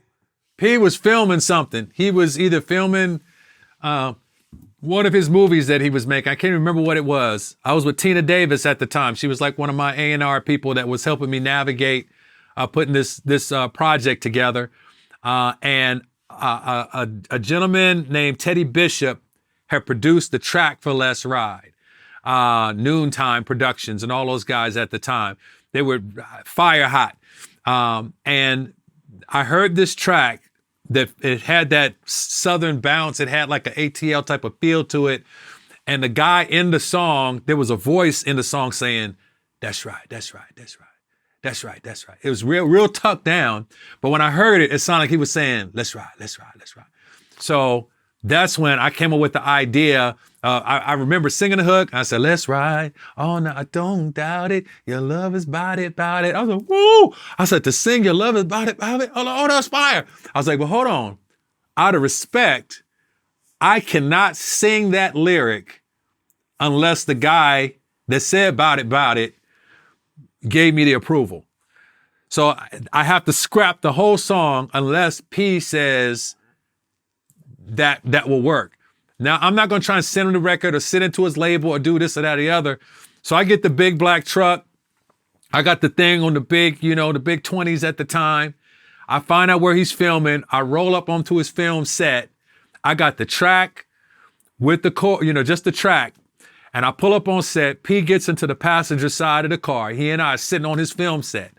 I put that joint in, and that bang, like it's going in. And he's in the car, and he started, me and P just sitting in the front seat of the car. And I said, I sang the hook for him. I said, "Let's ride all night. I don't doubt it. Your love is about it, and I'm so excited. Girl, I wanna ride it." And I sang that, and I was like, "P, I think this could be a big record, but I can't say about it in the song unless you dare to put the stamp of approval on it. And P is like, yo, I think you got something here. And yeah, I'm gonna do the song. I'm gonna do the song with you. And so it was like, okay, I didn't just get the seal of approval. He said he was gonna be on the song. So that's how that record came about. Now P is a shrewd businessman because he also got his producers to produce a Beats by the Pound version of the song. And he brought his brother Silk the Shocker to be on the record. All those pieces, you know what I'm saying, came together for us to have another #1 record. Yeah, #1 record went platinum. Big record for you. Yeah. You wrote something right around this time that I had no idea you were a part of. It's a record that I love and I've been loving for years. I didn't realize you wrote or co-wrote the Deborah Cox Nobody's Supposed to Be Here record. I had no idea you were part of that. Were you and Deborah cool? Is this a record that you wrote and sent it to her? And then her people came back and was like, yo, we want to use this on her album. How'd that come together? Nobody's Supposed to Be Here was co-written, produced by the same guy that sat across from me in church for all those childhood years, Shep Crawford, the guy that sat on the organ. Shout to I Shep. sat on the piano. Shep would put together tracks and music and come with choruses and have ideas for songs. And because he was a signed producer to me, remember, I was the guy that had all these managers. I was trying to take everybody along. When it came to my band and it came to my producer, everybody, I was trying to take everybody that was around me along. And Shep was one of those guys who immediately, when everything popped off, he came along. He became my music director. He became the key producer and the right-hand man of most of the successful stuff I've done throughout the years. So Shep had the idea for Nobody's Supposed to Be Here. He had the hook and everything. And when he played it for me, it was just like, this song is amazing. Some people know the story. The song was not written for Deborah Cox. The song was written for Miss Patti LaBelle. The song was originally created, specifically written for Patti LaBelle, even without her commissioning the record or their label saying, hey, give us a Patti record. We wrote the record with Patti LaBelle in mind. So just for the record, for those that don't understand, the how did you get here? Nobody's supposed to be here. When it goes to the second verse of that song, she says, this time I swear I'm through. But if only you knew. That if only you knew was a play on Patti LaBelle's If Only You Knew. So these are the sensibilities that the rap singer, that Russell's rap singer, of taking those rap lyrics and then throwing them into the song, if only you knew how many times I said those words and fall again, when will I ever learn? Knowing these tears I've cried, this lovely black butterfly. When Patti would do the things with her arm, black butterfly, I'm writing with Patti in mind. We basically, because my wife is like the broker, she's like the Freeway Ricky Ross. Like she's taking these records and she's hitting the different, she's taking the product into these different labels, trying to broker different type of production deals with the different labels. She's talking to Sylvia Rohn over here. She's talking to Clive Davis over here. She's talking over here, trying to figure out who can I align us with to be able to get 5 records here, 10 records here. And Clive at the time, everybody wanted that record right there. A lot of people wanted that record. We went to Clive because Clive was like, yeah, I could hear Whitney Houston, on this record. Or I could hear Aretha Franklin on this record. At that time, Clive had Aretha, he had Faith Evans, through Puff at the time, who had Faith. And so we got all these options. And when you say this song could go on Whitney Houston, or, because Patti LaBelle heard the record, she didn't feel it. We wrote that record, and then 2 years later, the song is still sitting around, like 2 years later. And so when Clive says he's going to take the record, give it to Whitney, give it to this person, give it to that person, Puff is like, yo, I'll make it Faith Evans' first single. And we're like, oh, that could be a Faith Evans first single? He's like, yeah, but I'm going to need the publishing on it, and then I'll pay y'all to take the record. And we and Shep are like, I don't think that's what we're going to do with this record. Like, you're going to take all the publishing on and give us a check, and that's some of the game that was happening back then. So We go to Clive. Hey, if you're going to put it on Whitney, if you're going to put it on one of these other artists, let's go. And then Clive basically comes back and says, I'm going to do this record on Deborah. And I'll be honest with you, when I heard it was going to go on Deborah, I was like, man, you got Faith, you got Whitney, you got all these. Oh, come on. You know, that was my initial thought because I didn't know Deborah like that. I didn't know how timeless, how big her voice was. I knew most of her, maybe a dance record or two from her. I didn't know, you know, that she had the capacity. And I think she maybe knew that too. And so when she came in to smash that record, she left no doubt. She left she left nothing on the table, bro. She took everything and put it in her backpack, and she crushed that record to the point it was just no doubt. And so that's how the record made its way to Deborah, who smashed the record, but it was originally written for Patti LaBelle. Yeah, these are great stories, and I never heard that story before, especially the fact that it was initially written with Patti LaBelle in mind. Wow. In 1999, you drop your Get It On Tonight album. Another gold record comes out of it, big single, Get It On Tonight. You're moving. You know, what goes up eventually always comes down. We know that. But not just professionally. Right around this time, I don't know if it's 99, if it's 2000, your marriage, you had to look this thing dead in the face. Tell me if I got my facts correct. That album drops, you're doing your thing out there. Was it somebody in your family who threatened to say, look, I know what you're doing out there with these different women. Either you're going to tell your wife or I'm going to tell your wife. How does that go down? Yeah, man. My journey in going places back and forth, basically leaving a trail of small relationships or connections with people that were not my wife, those things start to add up. And all of those things were very far away to begin with. And so I flirt with this person, or I open up the door to hang out with these people at a party afterwards. Like they started out seemingly harmless, right? And remember, I wasn't a guy who put my marriage first either. I put the business first. So the whole idea, well, I got to be at these parties. I got to be at the after party. I got to show up here. I got to roll into this spot. You know, I got a strip club anthem with Let's Ride. How you gonna have a song Let's Ride that's in every strip club across America and not do that type of tour and do that? Even though in the song, all these different things, I'm making cries for help, especially by the time I got to Get It On Tonight. I'm living out, you know, I got a girl, but you look good tonight. You know what I'm saying? I'm living out, you know, art imitating life or life imitating art, however that goes.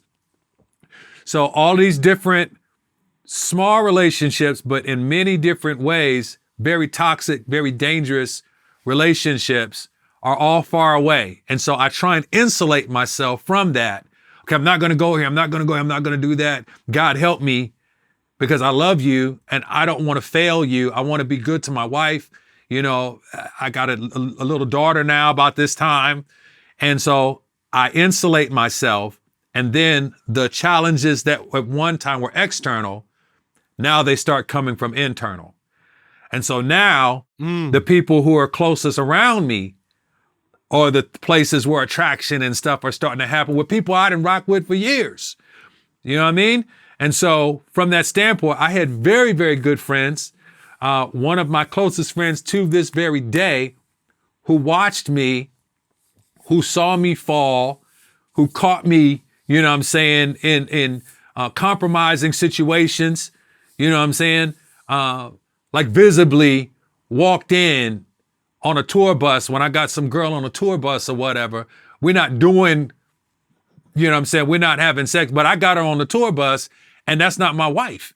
You know what I'm saying? And this person sees it and now they trying to live with, okay, we all out here, we're touring, we're doing this, but my man is out there. We take family vacations together, we do life together, and finally it becomes a lie that it's hard for anybody to keep, especially if somebody loves you, you know?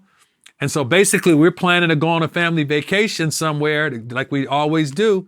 And they were like, hey, look, hey, tell my wife, we're not going. We're not going on vacation with y'all. And we're like, yo, this is what we do. What do you mean you're not going? She's like, yeah, Montell knows why.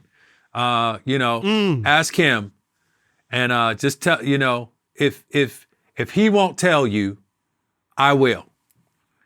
And so my wife basically comes and she's like, hey, what's going on? Our friends said that you have something you need to share, and that if you won't say, and I know at this point, if I don't tell my wife and she hears it from someplace else, I potentially am going to die. Meaning Mrs. Jordan is probably going to catch a case. No, this is real talk. Like, I'm thinking, if this life and everything that we're living, if she hears this from someplace else, chances are I don't live through this. I said, if I tell her, chances are I can lose everything or half of everything, but I can walk away with my life. So literally, I made a business decision. I made a life choice that it was time for me to come clean and tell my wife, let her know what was happening. And so that was where, during that time, right around that time of that album, that unraveled. Okay, obviously this is a very difficult time in your personal life. Has to be. You're sitting there even to this minute, and I believe you when you say my wife was going to catch a case. Like, this is not somebody who's going to handle that news well. Sometimes things happen and we don't realize in the moment the significance, or this is another arc. God is setting something up. You talked about these moments in your life. You on the piano, you do at the showcase early in your life. You singing and people walking and putting money on the stage.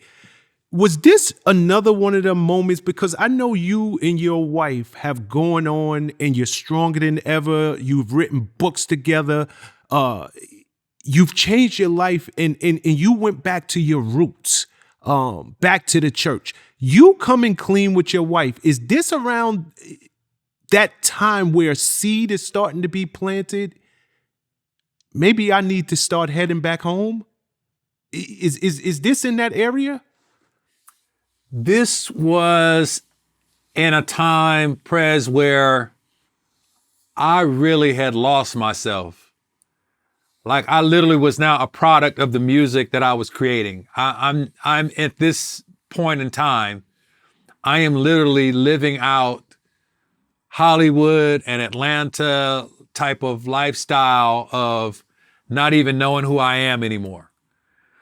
Other producers coming in and defining, and the label basically controlling my persona and everything at this point. So I think that sometimes the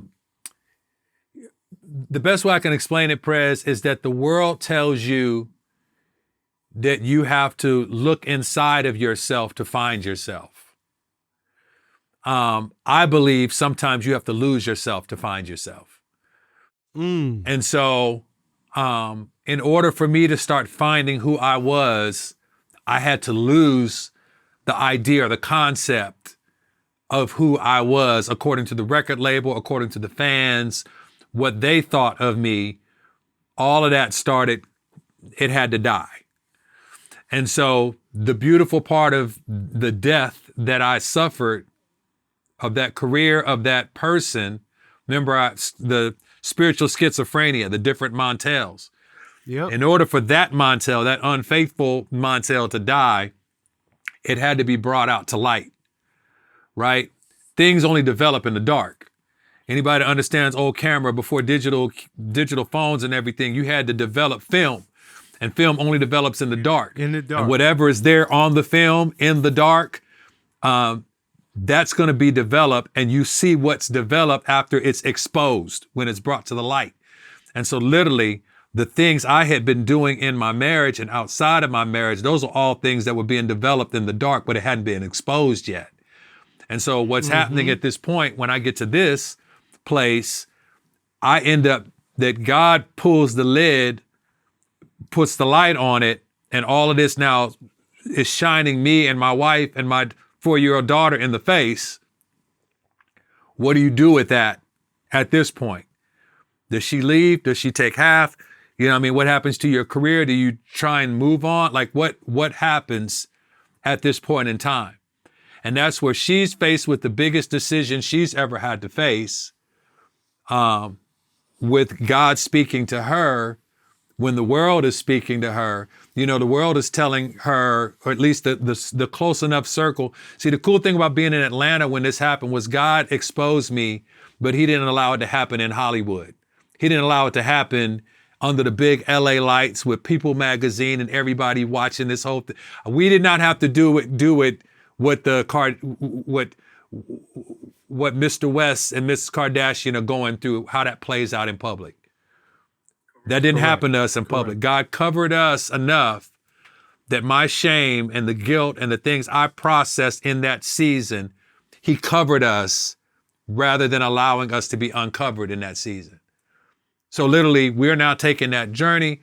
My wife, God tells my wife, hey, I want you to stay because your life and your daughter's life depend on you staying. And the world, of course, around her is saying, girl, what is wrong with you? He did that to you. He did it to you. Listen, you leave and take half. You help build that. Leave and take half. You can legitimately leave and take half of everything. And God is saying to my wife, why would you leave and take half when you can stay and have it all?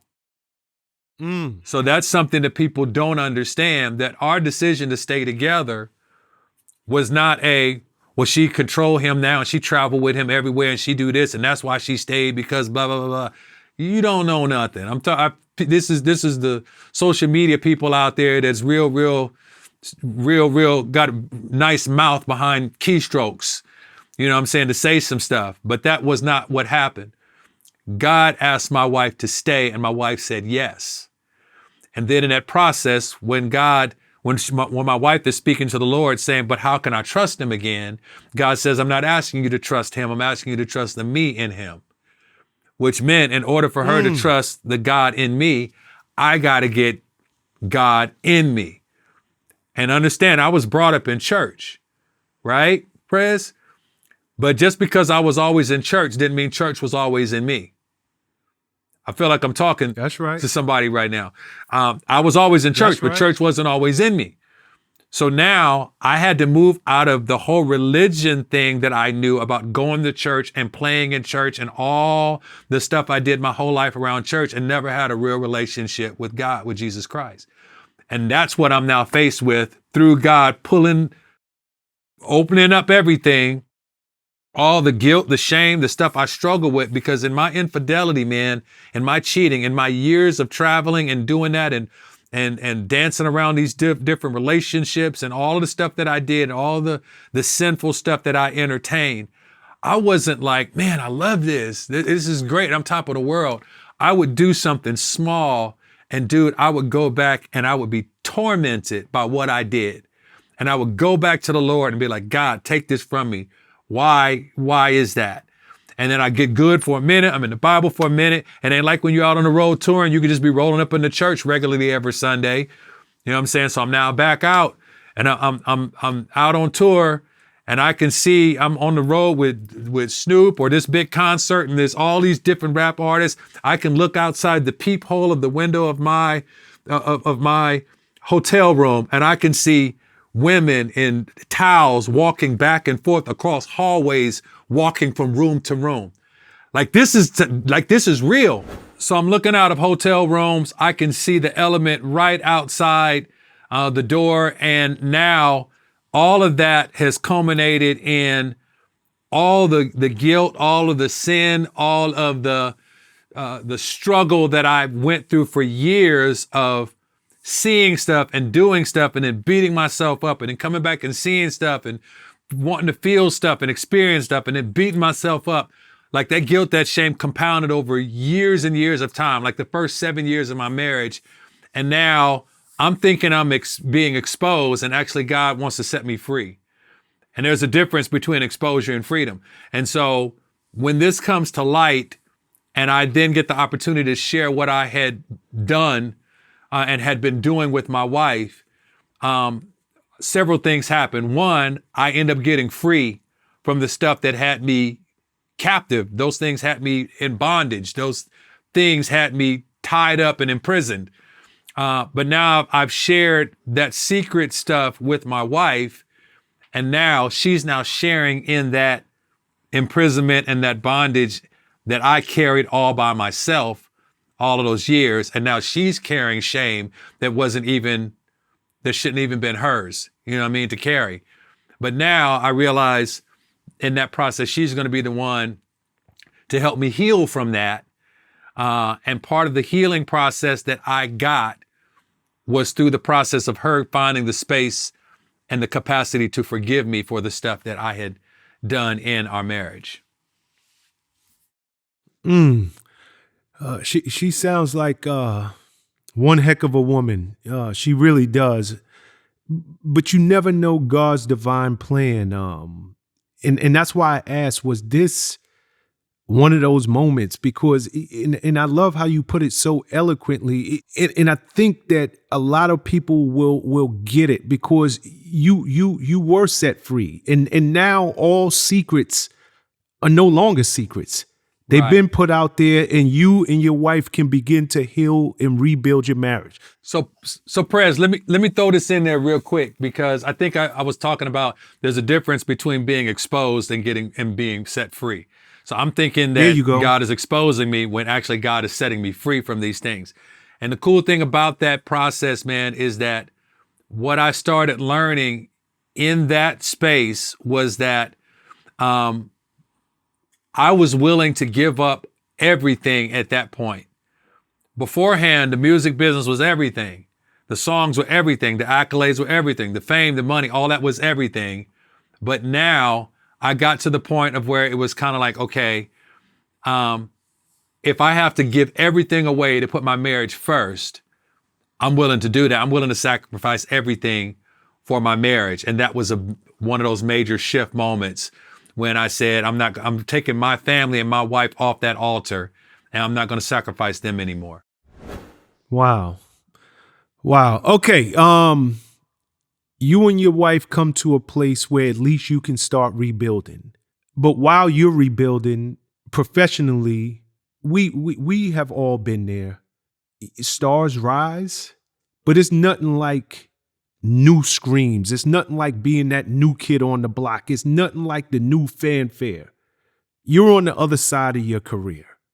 The records are not selling like they once did. And then in 2004, you get audited by the IRS. That's something that we have heard far too often. It's far too familiar when it comes to entertainers and celebrities. How much money did you actually owe the IRS at that point? How much did they say I owe them, or how much did I actually owe them? It's a great question. They're not the same thing. Yeah, they're very good. How much did they say you owe them, and how much did you actually owe them? Okay, so let me give you some, you can use this as a teaching tool. If we were doing a master class, okay? I'm about to give you IRS 101. IRS is gangster. They got a system that is legally the system that we must all function under as good citizens of these United States of America. The IRS basically said I owed them $1.7 million. $1.7 million.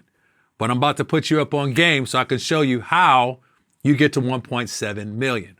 And I'm going to give you some loose figures, Prez, and let your mathematicians out there kind of figure out where the inconsistencies are, but to be able to understand the story. One year, my wife and I are hurting for some cash. We're songwriters, we're producers, so we go to the label and we're like, hey, we need about 50 G's so we can do, we need to cover these bills. We've overextended ourselves here. Can you float us 50K? The label's like, nah, we can't float you 50K, but what we'll do instead is we'll do a production deal with you. You give us 3 records and we'll give you $50,000 to turn in these 3 records. So it becomes a business transaction. It's a deal. And a deal, good or bad, is what you agreed to. So great. We take the 50K. I bring in that 50. When I take in 50, I really need 50. But when that 50 comes in, the person that was watching over our finances at the time didn't take out the taxes that come along with receiving $50,000. So if you would imagine, when you get $50,000, just say about 11,000 of that 50,000 is supposed to go to the government. Okay? I owe the government $11,000. But the government or the IRS, they don't tell you that when you miss paying your taxes. So if my guy, you ever hear him say have lawyers to watch over your lawyers and accountants to watch over your accountants? My accountant misses an $11,000 payment of taxes.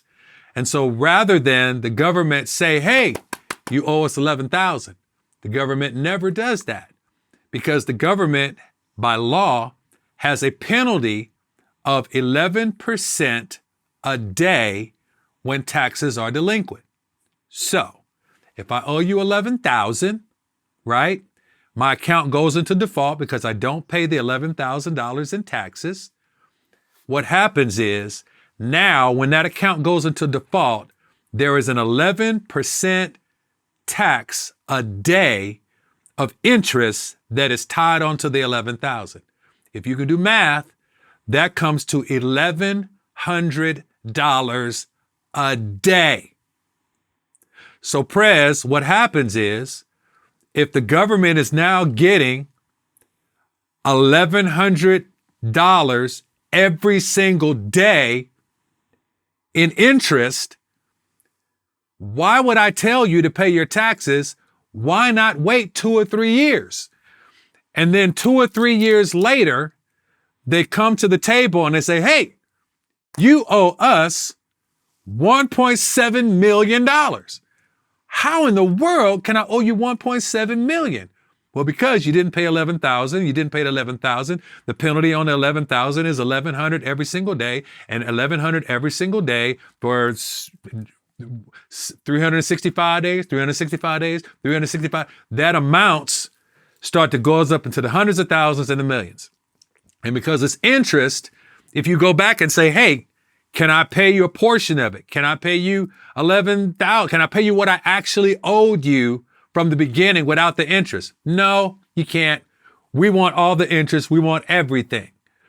So I technically owe the government $1.7 million, but I didn't owe the government $1.7 million more than anybody else. That when you look at the news and they say, Wesley Snipes owes the government, he's in debt to the IRS for $20 million. No, he's not. Somewhere in his camp, somebody on the accounting side missed a movie payment, and they missed something for $50,000 or $75,000. Something in taxes was missing. It went into default at 11% a day. Now my man is getting charged, you know what I'm saying, $7,500 a day. They let it go for 3 or 4 years, and then they come when they can hit you and say you owe us $20 million. Every major actor or entertainer that's ever been through that type of scenario, I can almost guarantee you that it wasn't because they just said, I'm not going to pay my taxes. It was because somebody in their team got faulty with it and it got greasy, and the system is what the system is. Wow. And what a master. You laid that out perfectly, because a lot of people just see that top line number and they think, hey, these people, they're not about their business. They got these big checks. They went on a spending spree. They weren't responsible. And they figured, hey, if the government catches up to me, I'll deal with it when it happens. People don't realize something as simple as $11,000 3-4 years later can turn into $1.7 million. Facts. All right. Were you able to negotiate with them and get that down? Maybe have some of the interest removed or some of the penalties removed? Ultimately, how much did you wind up paying them?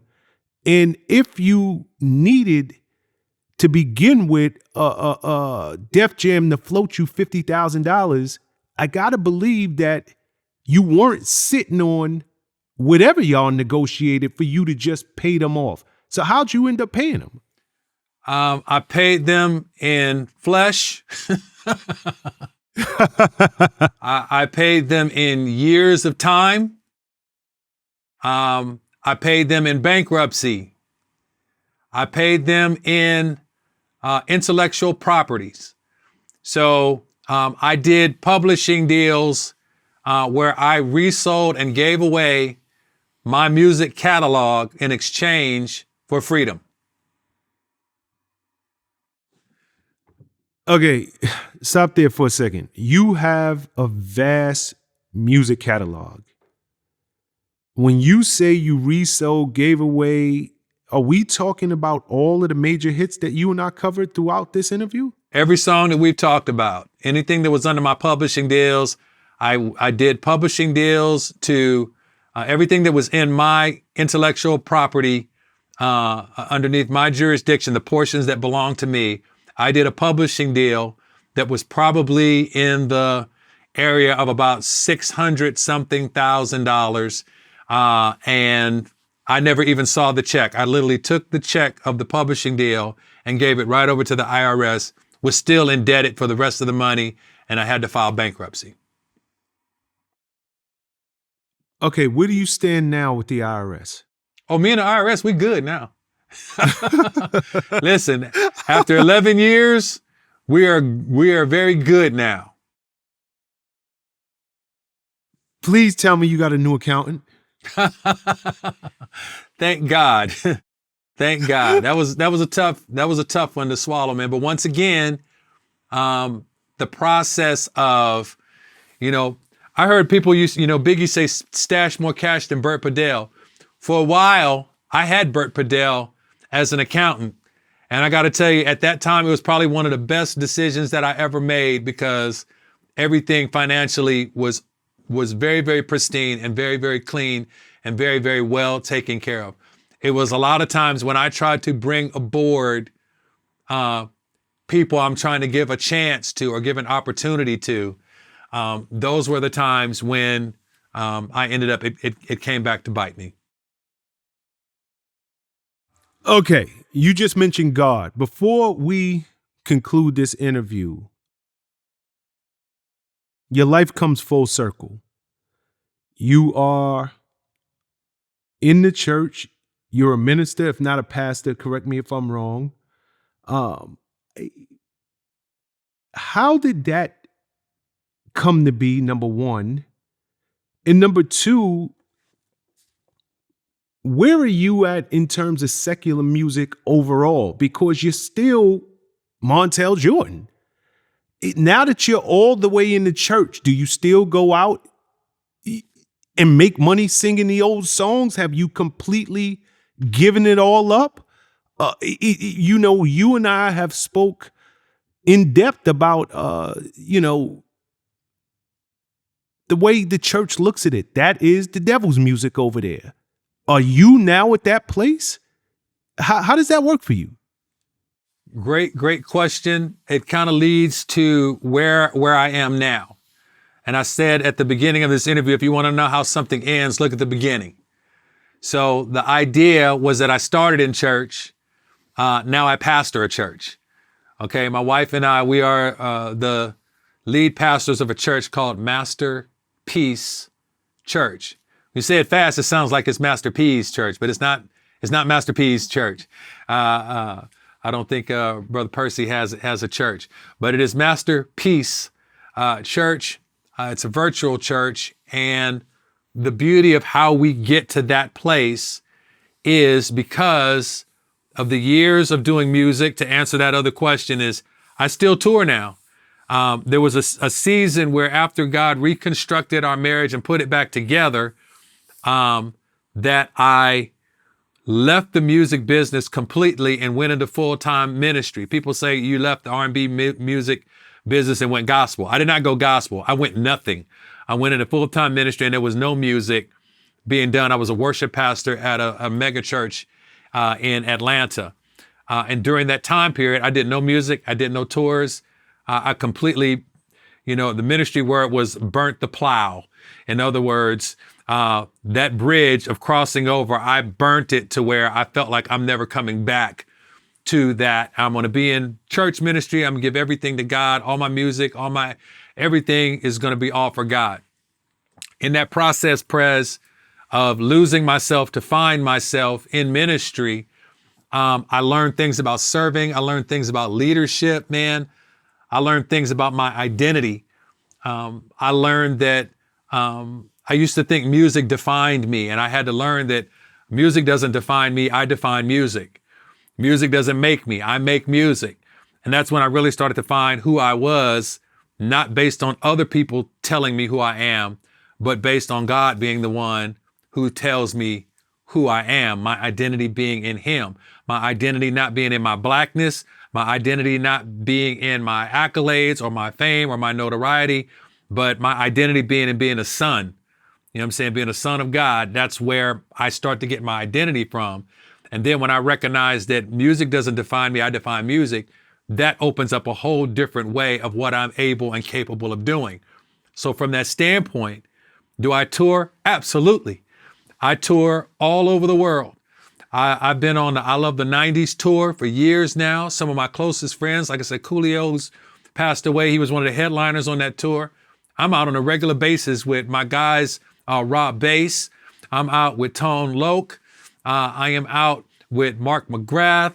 I'm out with Vanilla Ice. I could be out with Naughty by Nature, Salt and Pepper. Like, I'm out with some of the biggest hip hop groups. And on different tours, some of the guys like John B. and Donnell Jones and, Changing Faces. And like, I am out and I am touring. But the most beautiful thing about being where I am is I learned that the spiritual schizophrenia, when I went into ministry, all of those different Montells, they all died. And I became the Montell that God loves the most. And so the Montell that you're getting right here on Vlad is the same Montell that's going to preach on Sunday.